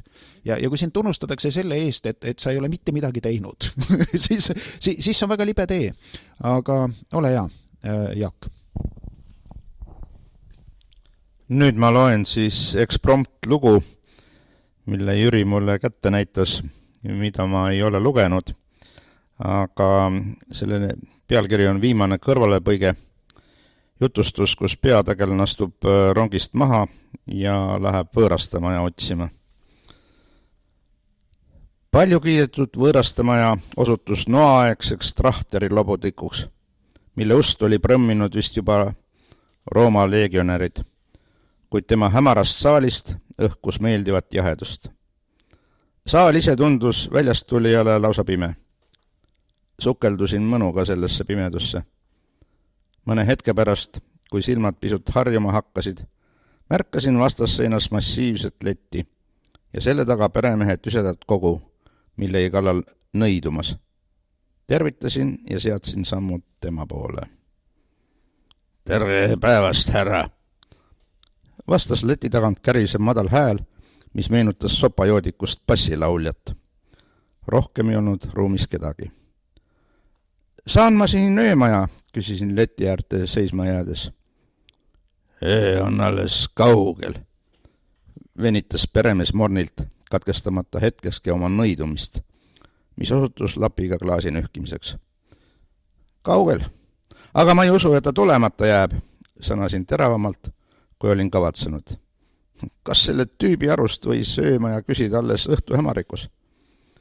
Mees näis vägisi kuuluvat nende kõrtsmike kilda, kellele ühe mu sõbra arvates oleks tulnud juba sisse astudes paar tohlakat anda, et teaksid, kellega tegemist on. Toa saab küll, noogutas peremees häirimatult ja pani klaasi lõpuks kõrvale. Midagi joodavat, härra? Kann jahedat õlut oleks momendil kindlasti sobinud, aga et olin juba võtnud terava hoiaku, ütlesin ära ja nõudsin tuba kohe. Ka oleks jooda võinud mu isevärki seisundit teataval määral muuta. Ja seega raskendada selgusele jõudmist, miks ma siin üldse olen. Marta! Mörises peremees häält peaaegu baritoninne kõrgendades kuhugi tahapoole. Võludes selle kohale ebamäärases vanuses vormitu moori. Too juhatas mind mööda kägisevat treppi teisele korrusele, näitas toa kätte ja kadus, jättes mu üksi kuudisarnasse ubrikusse, mis õnneks polnudki kõige räpasem. Laud, tool ja aluskotiga puuvoodi olid selle ainsaks sisustuseks, kui mitte arvestada veel akent ja paari riidenagi asendavad naela seinas. Ega siia muud ei oleski mahtunud ja õigupoolest rahuldas see mu vajadused täiesti. Et ööbida Grandis oleksin pidanud rongile jääma. Võib-olla Jüri lisab mõne sõna, seda lugu sa ju tead, et millest siis tegelikult jutt on või kuhu see lugu viib? See on selline lugu, mille kohta üks Eesti ulmefänn ütles, et kunagi Aul Sulbi täpsemalt, et selline Aleksander Kõinilik, et ta on Taulapi kohta vähem seikluslikum, rohkem selline seisundi ja selline fantaasia lugu, et selline kohtumine, selline kummalised kohtumised, selline ebalev selline meeleolu, aga samas on kogu aeg mingi pinge üleval ja ma ei tahaks ära lobiseda, sest et see raamat All ja tants tuleb ette võtta läbi lugeda, sest et kirjaniku puhul on see, tõst võid rääkida lõputult ja see raamat võid ümber jutustada, aga selle ei ole sügavat mõtet, sest et iga inimene loeb iga inimene loeb raamatut omamoodi ja filmimine me kõik ühtemoodi, sest et filmis on meil kõik silme ette välja antud, aga raamatus me paneme oma peas selle kokku. ja selles mõttes ma ei taha kunagi raamatut ümber jutustada. Tulles väike kõrvalpõige, mitte kas viimane just, aga üks kõrvalpõige kindlasti, et minust üks kõige jubedamaid küsimusi, mida ajakirjanikud tavaliselt küsivad loovisikult, et mida sa oma teosega mõtlesid, mida sa öelda tahtsid. Lugege, kurat, vaadake, püüdke aru saada, ei ole nii, et saab ühtemoodi aru, et saab ainult nii ja naa, või nii, ainult nii saab aru asjast. Igaüks saab ise aru omamoodi. Ja see ei ole midagi halba, hea teos ongi see, mida saab mõista näiteks siuke inimene, kes võib-olla elus esimest korda midagi ja ka siuke, kes võib-olla loeb, ma ei tea, on kogu elu lugenud raamatuid ja see on kõige parem teos ongi siuke, kui saab igaüks midagi. Et saab võtta hästi-hästi lihtsalt ja võid leida sealt nii sügavaid asju. Ja minu startupi asjadel on see, et nad ei ole, näiliselt nad hästi lihtsalt sageli, eks ju, aga nad ei ole kindlasti primitiivsed ja ei pea otsima ega mõtlema selle juurde, aga sealt leiab.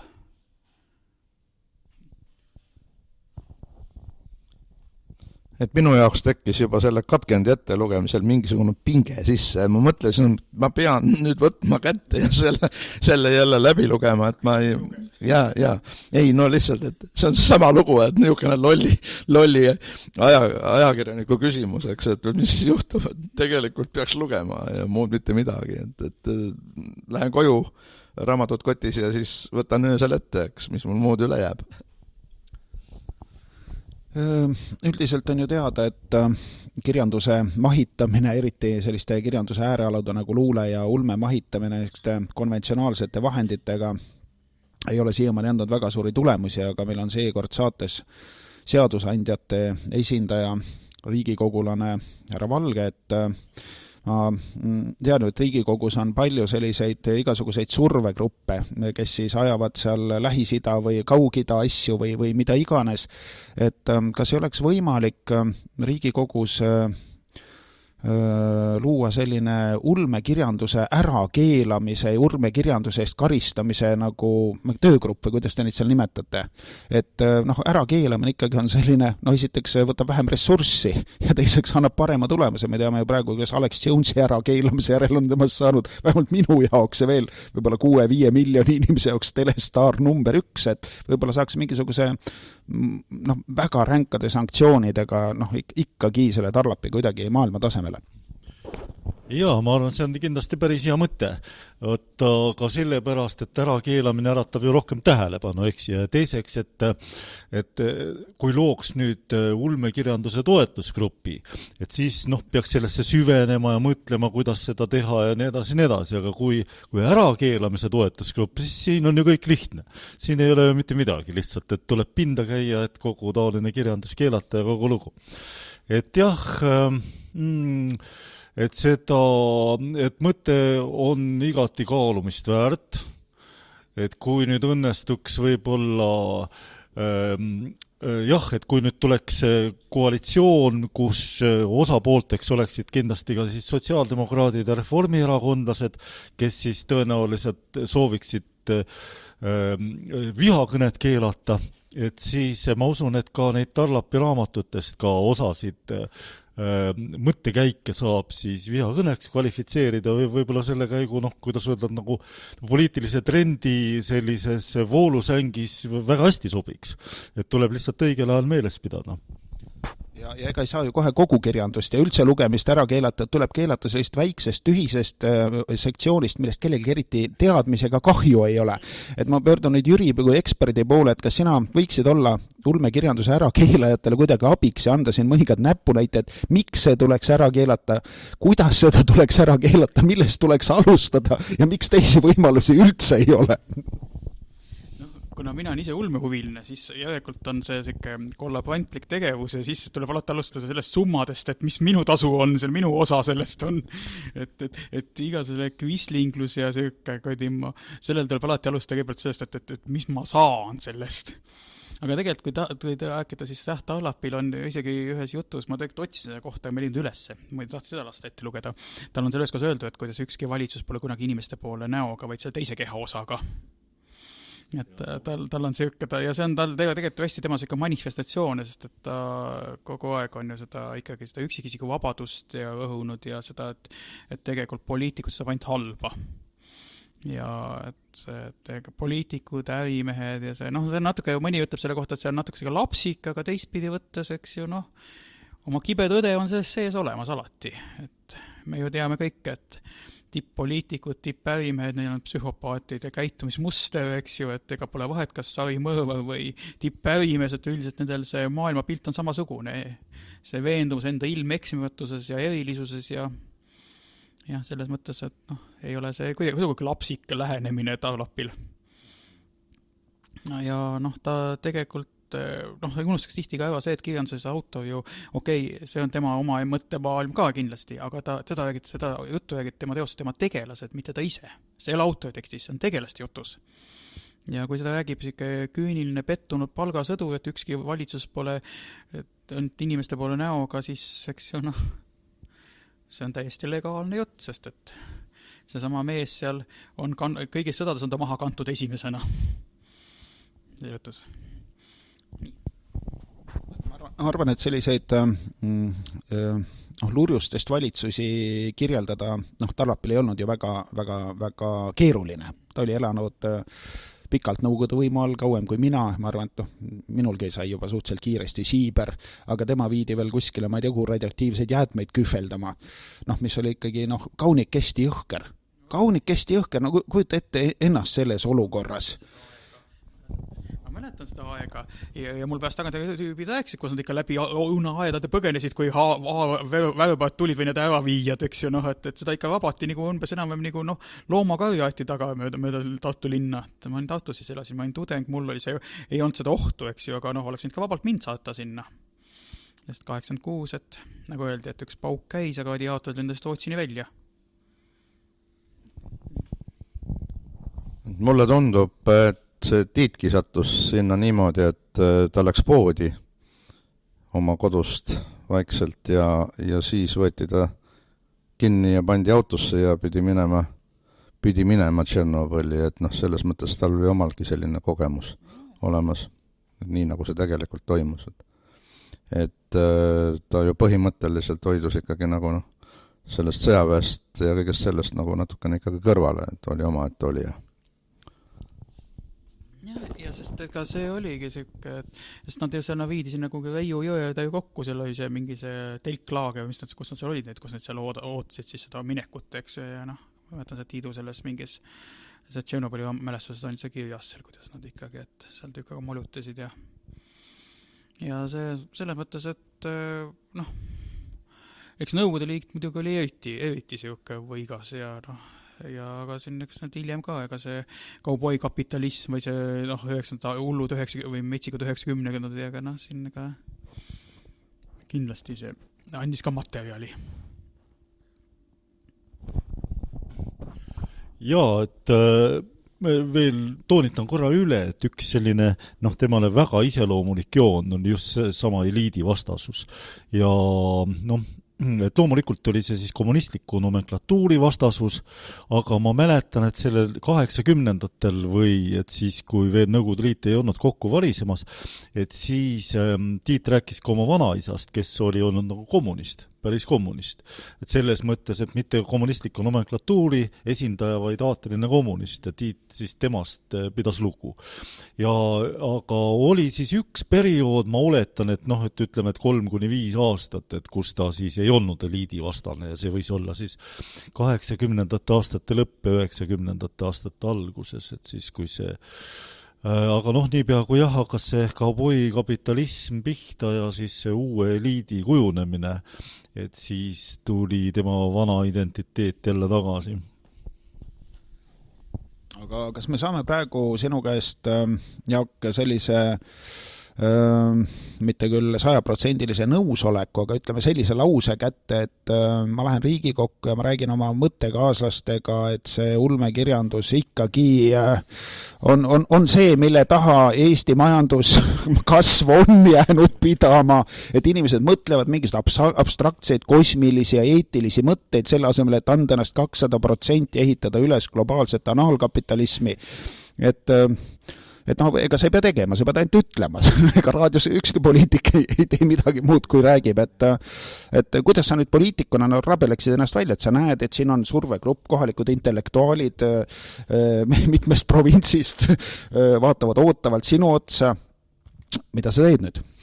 No ei, ma ei hakka välja rabelema, et et see on, mulle tuleb meelde üks nõukogude ajaloo õpik, et seal oli kuidagi nii kirjutatud 1917. aasta, ma arvan, see võis olla juuli demonstratsiooni kohta, mis oli ajutise valitsuse vastu. Ja seal see lause oli niimoodi, et kui bolševikud nägid, et nad ei suuda seda demonstratsiooni ära hoida, siis otsustasid nad astuda selle etteotsa. Et ma ütleks ka nagu poliitikuna midagi taolist praegu. Aga on sul veel mälestusi või mingisuguseid lõbusaid lugusid? Tavaliselt inimestele väga meeldib, kui kuulsatest tegelastest räägitakse midagi lõbusat ja totakat, et kas sul tuleb seda midagi taolist meelde? No jaa, et eks need tema seiklused ikkagi olidki kõik lõbusad ja sellise et tema nagu sellises mingisugusesse kurvameelsusesse vähemalt teiste seltskonnas küll kunagi ei langenud. Noh, näiteks üks juhtum, kus me olime, ma arvan, see oli 1982. aasta suvel, olime siis koos, mitte ehitusmalevas, vaid siis sellises mustas brigaadis, me kutsusimegi ennast mustadeks brigaadideks. Et me siis tegime suvel sellist betoonitööd ja siis me sõitsime millegipärast ka ehitusmaleva kokkutulekule.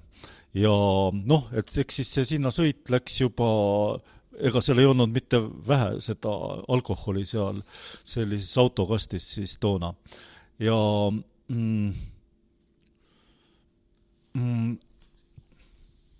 ja siis ja loomulikult noh, tuli nagu, ega siis kui õlut joodi, siis oleks ju tulnud ka metsa vahel käia.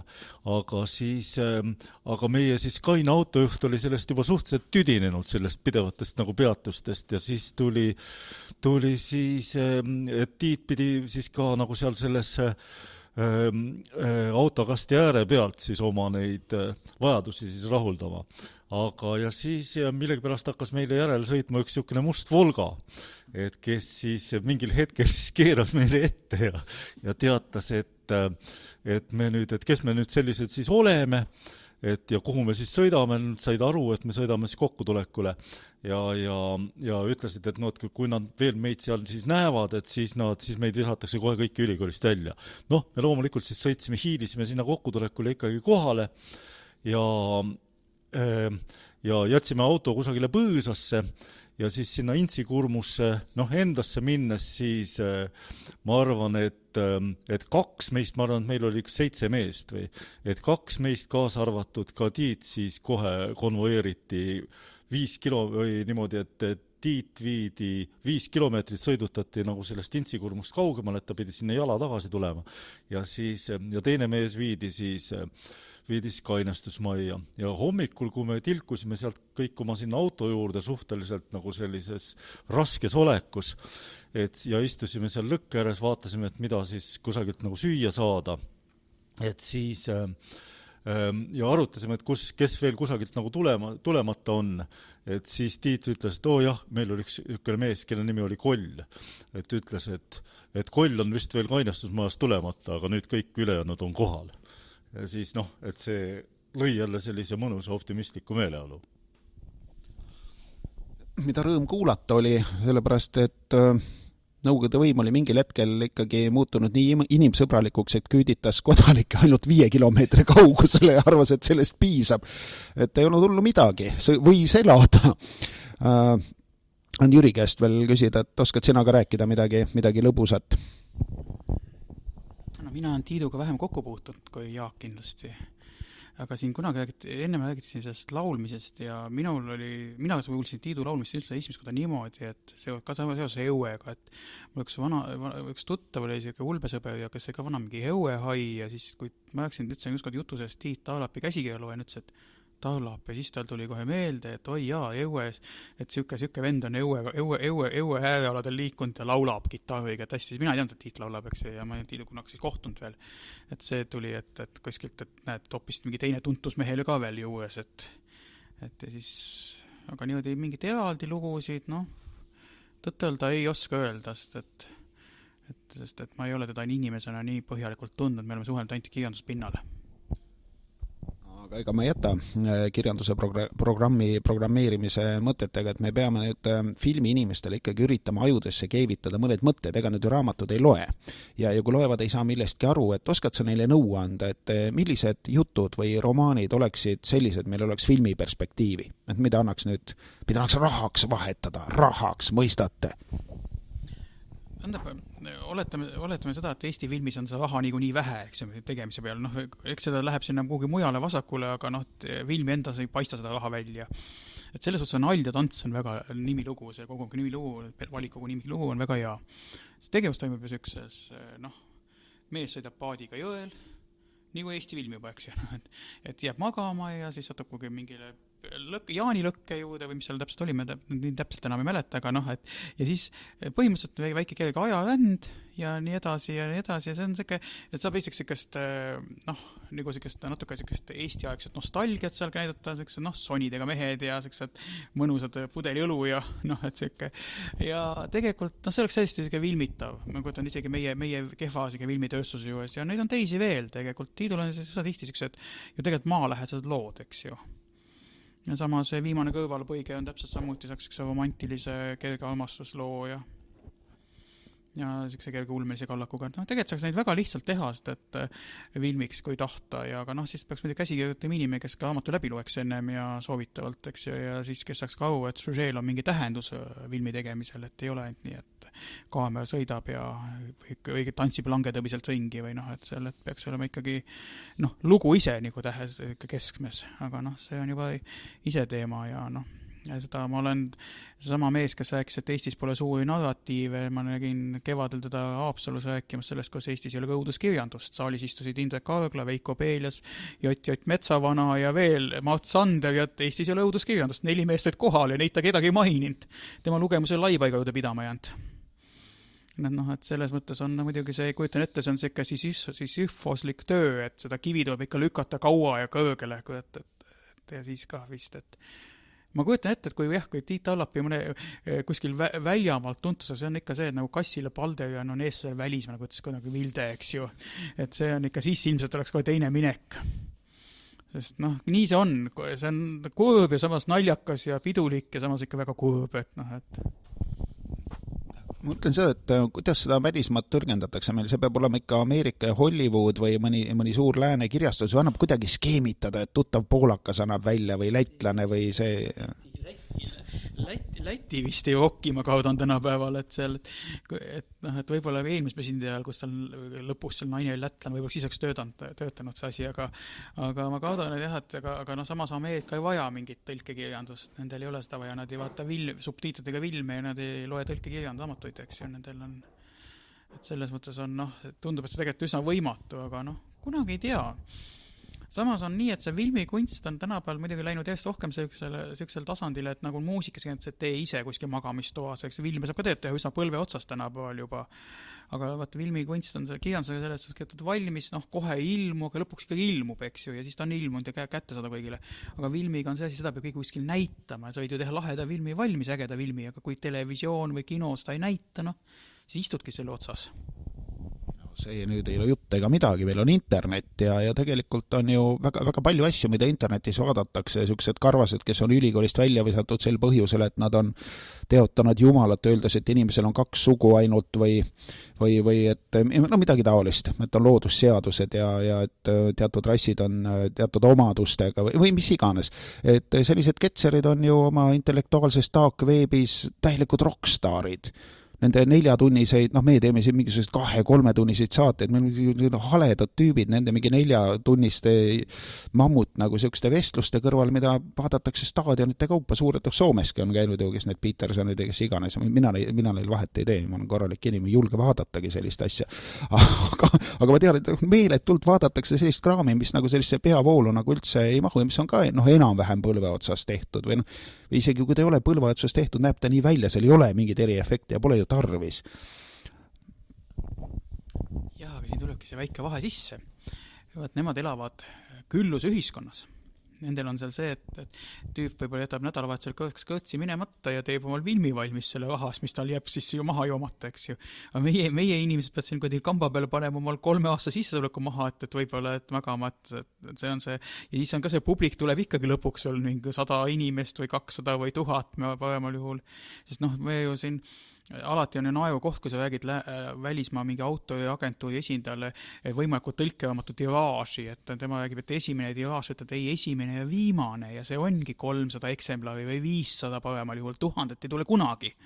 Ja siis vaadatakse siis imeliku näoga ja siis ei saada, nimelik nägu on kirjavahetuses ei paista, aga saad aru, et seal on see kandev paus on teisel pool otsas ja järgmine meil tuleb ikka 2 nädalat hiljem, eks ju, inimesed on mõelnud, et kas sa nüüd ajad lolli juttu, trollid või siis nad on kontrollid ja siis nad saavad aru, et siin ongi alla 1 miljoni inimesi, kes seda keelt räägivad. Ja siis ongi mõnikord on öeldud, aga kuule, võta siis niisama see jutt. Või mõni ütleb, et ei, me ootame paremat pakkumist.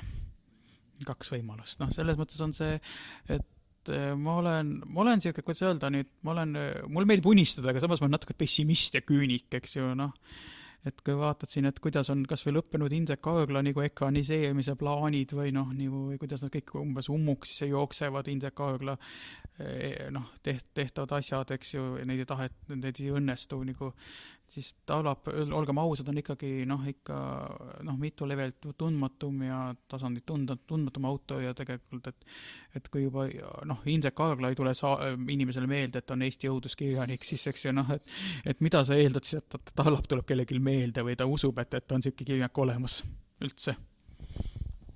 Kallaselt võtame mikrofoni ära, siis see tekitab siin ebatervet õhkkonda, anname sõna üdini positiivsele härra Kännule, et kindlasti oskad sa meid hädast välja aidata, et mida me peaksime tegema ja kus suunas mõtlema, et me saaksime Tarlap ikkagi maailmas pildile.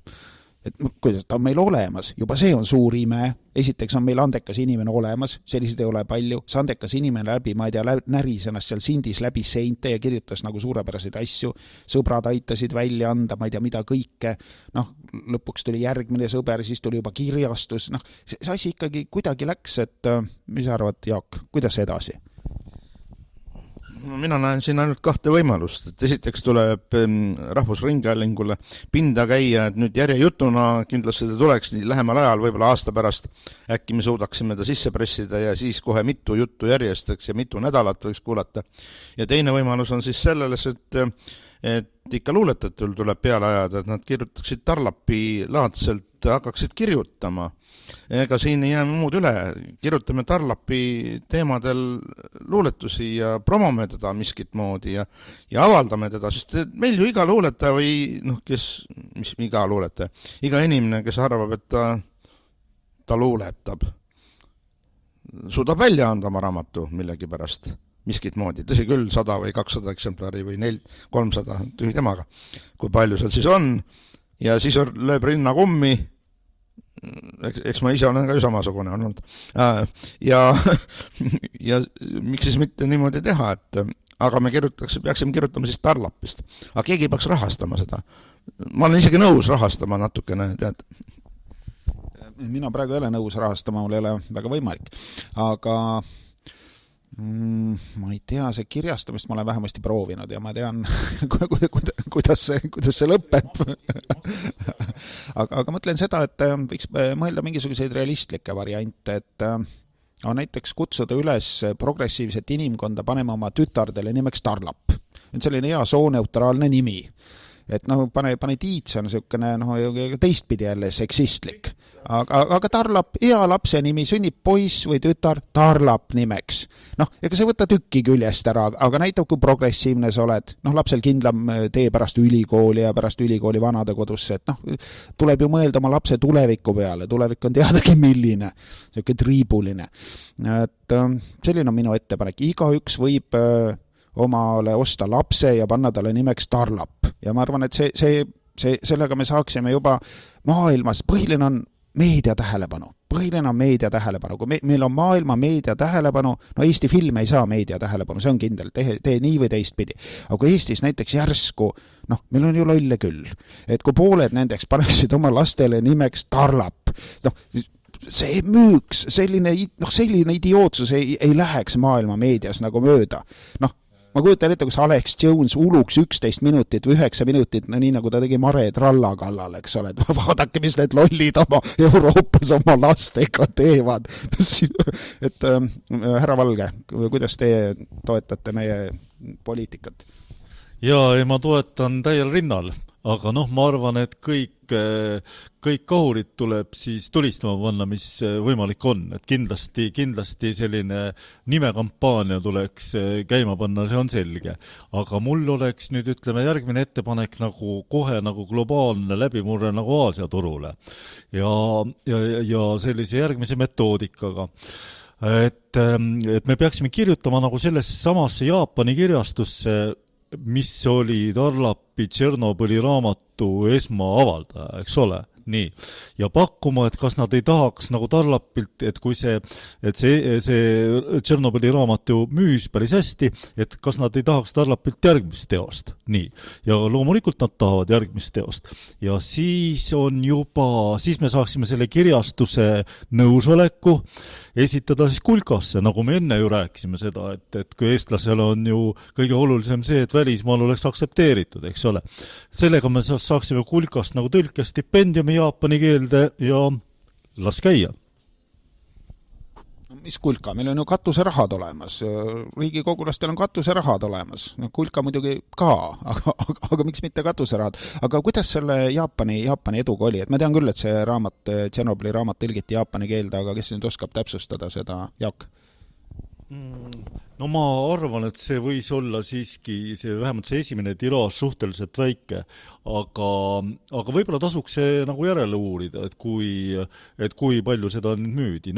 See, miks teda nüüd Jaapanis avaldada taheti, et see on muidugi arusaadav, aga see, kuidas see käsikiri jaapanlasteni jõudis, see minul ei ole meeles. Ma tõesti ei tea seda. Kas teda ei ole ka ingliskeeles kusagil avaldatud, minutas mingi, mitte küll kommertstiražina, aga kas ta ei ole ilmunud kuidagi, kas USAs või Kanadas, nii-öelda sellise ametkondliku väljaandena, et järsku sealt kaudu, et ingliskeelne. Minu meelest oli ka nii. Et selles mõttes ma kunagi uurisin seda, et Eestis on ilmunud vist 2 tükki nüüd juba, jah, või oli ingliskeeles 2 tükki suisa. Et kuskil on 2 tükki teda olnud, et kui Eestis oli 2 tükki, siis on ingliskeeles. Et ta vist, jah, nad ilmselt, eks, sest et ta on ju siuke, tal on see ju just see efekt, et ta on osalise silme läbi kogu see toimunud värk ja minu arvates ega siuksed raamatud seal, ega need venelased või kes see kõik Tšernobõlis sinna saadeti, ega nad keegi ei ole väga sellest kirjutanud, eks ju.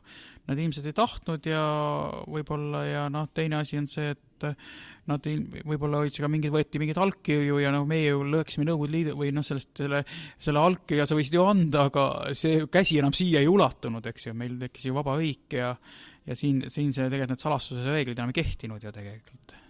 Et võib-olla Venemaal oleks ka kirjutanud, aga seal vist ei ole lubatud seda niimoodi. Sest minu arvates seal on mingid probleemid selle nende riigisaladuste nendega, et selles mõttes oli see ilmselt unikaalne materjal, miks nad seda seal inglise keelde ja ka jaapani keelde just, sest ega seda väga konkurents ei olnud väga suur. Et mitte see ütleks, et Tarlapi raamat oleks kehv olnud, vaid lihtsalt, et nii oli, et ta paistis silma kohe. Sest muidu ju ega eestlase teosi paistaks silma, kui kõrval oleks 3 venelase omad võtta.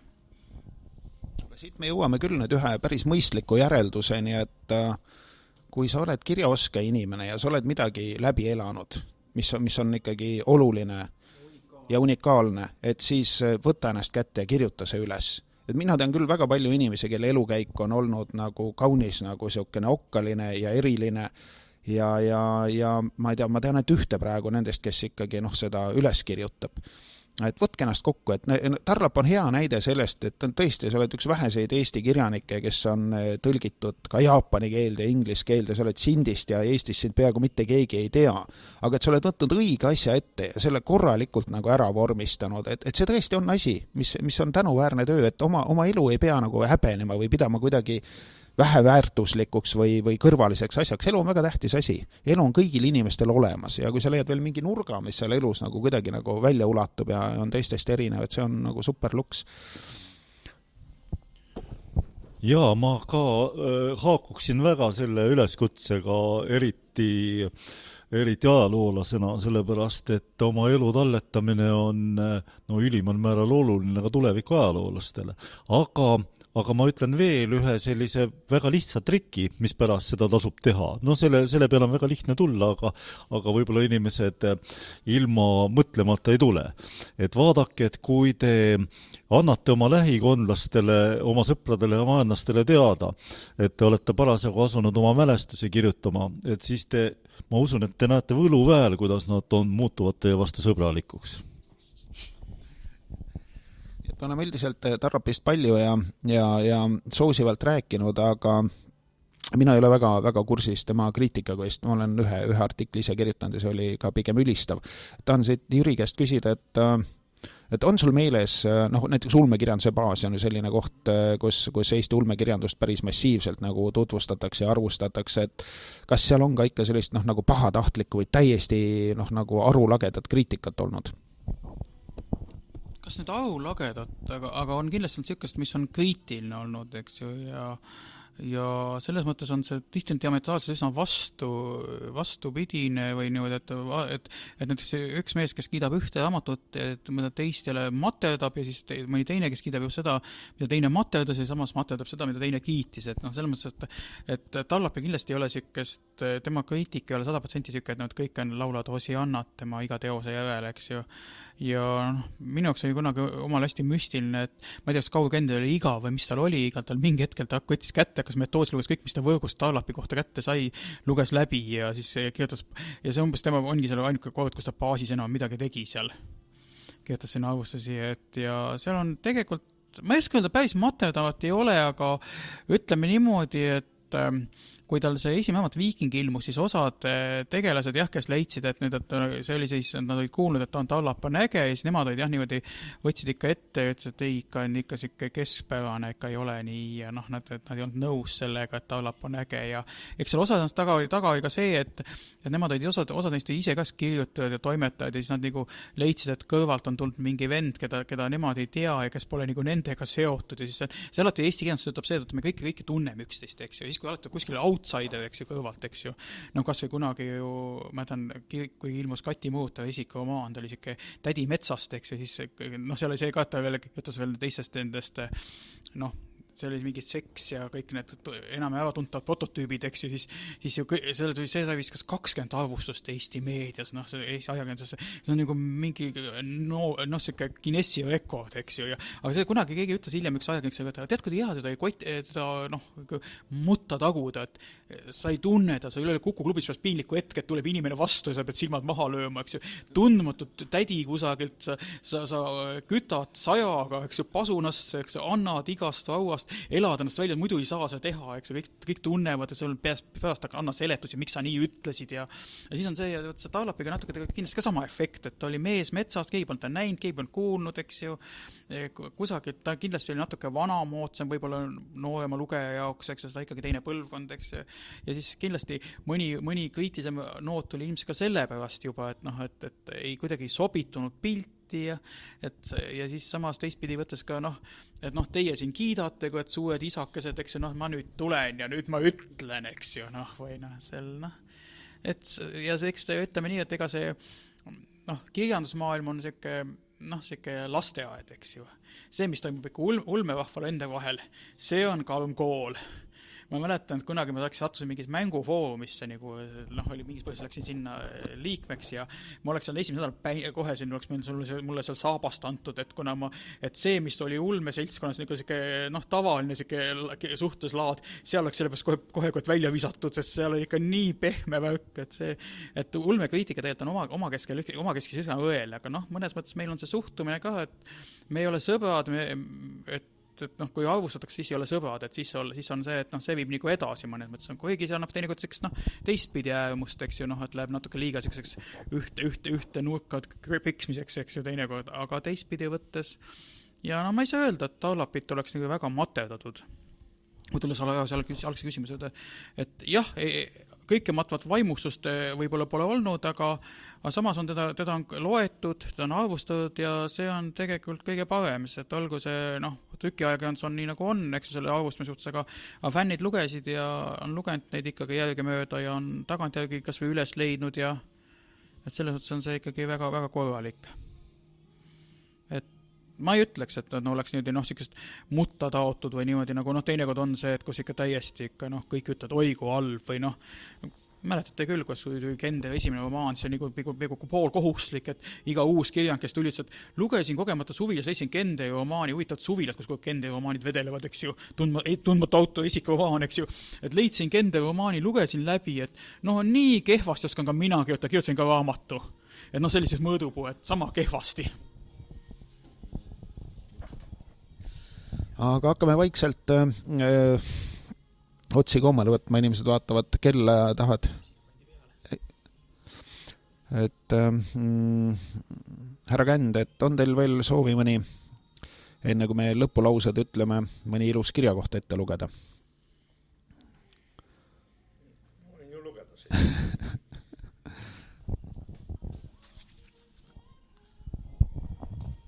Võtame siis lõhestusjoonest lõppu. See vist sai ka Stalkeri või? Ja minu meelest oli vist see teine Stalker, mis tal on. Ja see on siis niisugune romaan, kus punane rass valitseb tervet maailma ja valge rass on tõrjutud ning püüab salase sepitsusse abil ennast maksma panna.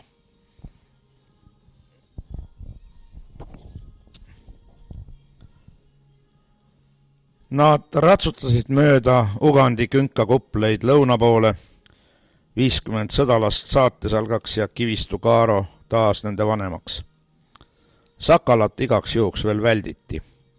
Ka Ugandi oli olnud mässukatsega tihedalt seotud ja üksiklane kahtles, kas rünnaku korral neist 50 mehest abi oleks. Ta ise eelistanuks vana harjumuse järgi üldse ilma saates algata minna ja hiilida peaaegu olematuid kõrvalteid mööda, aga Jaanus ei lasknud. Sind ei osanud seal keegi oodata, kui see keegi ka halba kavatseks, ütles ta. Aga praegu on ilma mässu järelkajatagi rahutud ajad ja veel hullemaks nad lähevad. Praegu uuritakse kõiki õige terase pilguga. Vaata, kes sul kaasas on. Sinu silmade värvist jääb teie kõigi jaoks väheks.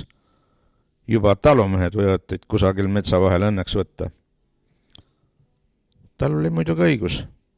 Ja neid peaaegu olematuid kõrvalteid tundis Kaaro kindlasti palju paremini. Chacuatso piiril pidi salk ootama jääma, kuni üksiklane tagasi tuleb. Kummaline küll, et maa neis olevat erinevatel põhjustel nüüd igas riigis jalge all kuumaks minevat. Zenaaril ei olnud soovitav läbida Londinumi kodumaale pöördumist. Tema Albioni viisa kehtis küll endiselt, aga marsruudi piirangu tõttu ei saanud ta teistes sadamest Chacuatsosse naasimis laevale minna. Ja Londinumis, mine tea, kui hoolsaks Albioni korravale võis osutada. Põhjalast polnud neil üldse kellgi Chacuatso viisat, aga seda polnud üksiklane kunagi kasutanud. Siinne piir kujutas endast ka hoopis midagi muud kui tsiviliseeritud punaste riikide omavahelised. Kord juba üle ei vajanud enam mingeid viisasid, kes võinuks öelda, et nad üldse Chacuatsost väljas käisid. Sellegi poolest oli tunne nagu põgenevatel kurjategijatel ja kestev mure Anigua pärast ei saanud samuti kuidagi töö tõsta. Neil polnud aimu, kuidas naine uus Kopanis reaalsuste eraldumise üle elas. Ja kas elas, oli ainult hirm tema pärast. See on lihtsalt julm, et võime ise teeb haavatavaks, kortis Heili. Et jõud on samal ajal ka nõrkus ja et need on ühesuurused. Sestap me alatasa ninali kukumegi, üritas Vello naljad ja heita, kuid ilma eduta. Keegi ei pööranud isegi tähelepanu. Võime on side dimensiooniga, ütles Sinar. Mida tugevam see on, seda rohkem seal juhtuv ka puudutab. Kui Asko poleks algusest peale olnud meie reaalsuse alles kujuneva lõhega seotud, mis ta lõpuks tappis, poleks me temast iial teadagi saanud. Kuid ta oleks elus olnud, nentis Heili ja tõmbas reetlikult ninaga. Jaa, nõustus Sinar. Võib-olla tavalise inimesena, võib-olla sääse soo manatargana, kuid tema lend oli kõrgem ja kiirem. Oleks me ta ometi varem leidnud. Kas või aasta? Üksiklane ei öelnud midagi. Ta silmad olid äkki kissi tõmbunud ja jälgisid, nagu ka Kaaro omad, pingsalt vaevalt 100 sammu kaugusel puude taha kaduvat teekäänakut. Sinna ilmus üks 5 ette saadetud piilkondlasest.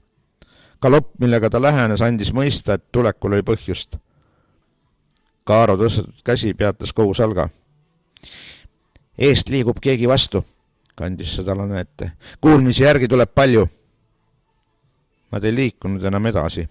Silmitsid vaid kahtlustavalt metsamüüre 2 pool teeroopaid. See oli pigem refleks. Oodanuks siin varitsus ei oleks eespool kära tehtud. Üle kogu kolonni reetsid helid, et mehed vaatavad oma relvi üle. Oodata ei tulnud kaua. Juba pööras kitsasse nähtavusalasse teine sõnumitooja ning hüüdis veel ratsutades. Punased, kui palju ei tea, ainult esimene ots paistis. Üksiklane ja Kaaro vahetsid pilke. Neil ei tahaks siin tee peal küll tere ütlema hakata, arvas üksiklane. Oli selge, et väikese salgaga šakuatsalased niisugusse kohta ei tuleks. Metsa, kamandas Kaaro. Nii, ja ütleme oma lõpusõnad alati võib olla see, et oled ette valmistanud ja keegi küsi sult seda, mida sul tegelikult südamel kripeldab ja öelda tahaks, et Tarlapi kohta, et nüüd on see võimalus ja see võimalus ei ole sugugi mitte 1 ega 2 minutit. Me võime rääkida siin veel tund aega, kui me tahame ja meid välja ei visata. Kes on esimene? Jaa, ma võib-olla ütlen hästi lakooniliselt, ma ütlen ühe Tarlapi sellise ühe paljudest aforismidest, et mis siis, mida võiks siis laiendada nii minu suhtumisena temasse kui ka tema suhtumisena minusse ja see kõlas niimoodi, et oma sõpru armastan ma nende vigadest hoolimata. Tähendab, mis ma oskan Tarlapi kohta, Tiit Tarlapi kohta öelda, eks ju. Minutas on ta, kui nüüd kõige üldisemalt võtta, siis on ta tegelikult väga hea näide, et aja oma asja ja kas sa saad just rikkaks ja väga kuulsaks, aga sa midagi teed ära ja see on tehtud ja see on olemas. Et sa nagu Sven ennem rääkis, et on sellised mehed, kes räägivad kogu aeg, kus nad eluaeg, et kuidagi keegi ei lase teha ja kas Tarlapit lasti või ei lastud. No tegi ikka. Ja sai tehtud ja meil asjad on olemas, need omad on ilmunud, eks ju, need on meil jäävad, ilmselt tükiks ajaks veel. Need on kätte saadavad omad, kus on olemas, kirjastused on välja andnud, need on leitavad ja selles mõttes on see kõik ju, oleks keegi seda 9. aasta alguses rääkinud, et tal ilmub Varakus ja ilmub seal ja see kirjastus, mida veel siis olemas polnud nagu Fantaasia või jumalikud ilmutused, eks ju, ja et siis ei oleks keegi uskunud, ta ei oleks ise ka seda uskunud, ma usun võib-olla, aga näed, elu pöörab ja asjad lähevad ja asjad õnnestuvad ja minu arvates see ongi kõige peamisena, et meil on asjad olemas, et Eesti on väike ja siin on tegelikult iga selline loovisik on oluline, nagu öeldakse, et iga elu loeb ja samas on nii, et me ei pole ka põhjust häbeneda, sest et tegelikult võib-olla see meie väiksus paneb meid ka rohkem pingutama, sest näiteks samas siin kõrval, soomlastel on head toetused küljes, aga näiteks rootslased, taanlased on korduvalt ikka imestanud selle, nüüd Eesti ulmekirjandusest, et selle Eesti ulmekirjanduse vägevusest ja mastaabist ja et meil nii palju ilmub ja professionaalselt korrakes köidetes, korrakes kirjastuses, nendel on ikka see rohkem põlve otsas siuke, nagu ikka fännivärk, et rohkem nagu paljundusmasinatega enam tehakse ja et sellist kommertstiraaže ei ole. Meie mõistes, meil on ikkagi taolab või kommertstiraažid Eesti mõistes, kuigi need et selles mõttes, müts maha mehe ees ja loodame ta ei unustata ja loetakse ja see on kõige olulisem. Ja mina siis soovitan nagu ikka, et mina võtsin seljakoti täie siit meie klaasmannast tema raamatuid, teie võtke ka ja hommikul, kui te praemuna sööte, siis tulevad võib-olla head mõtted, kui loete ka sinna kõrvale praemunale tema raamatuid. Ma tahan öelda seda, et Eestis on tegelikult kaks väga head asja kirjanduses. Üks on luule ja teine on ulmekirjandus ja täpselt nii ma mõtlengi, mitte ainult selle saate lõpuks niimoodi ei ütle, et selliseid tüüpe nagu Tarlap või Hargla või Maniakide tänav ei ole peavoolukirjanduses olemas ja luuletajaid, ma arvan, keegi on ikka kuulnud, ma ei hakka üle kordama. Aga miks te võiksite Tarlapit või mõnda teist head ulmekirjanikku lugeda, on see, et kui teie see helge tulevik, millest te tõesti iga päev unistate, ei tule kätte, siis lugege sellest. Ja kui see jõledus, mis teie ümber on, ikka kokku ei kuku, siis lugege, kuidas ta kokku kukub. Seda ikka saab. Et inimesed mõtlevad ja unistavad väga sarnastest asjadest. Ja Tarlap täpselt samamoodi, aga tema on suutnud selle nagu oivalisteks raamatuteks kirjutada. Me olime Luuleraadios Pärnus. Meil olid siin Jaagut Känd ja Valge, ulmekuru Jüri Kallas, mina Kivisildnik. Aitäh!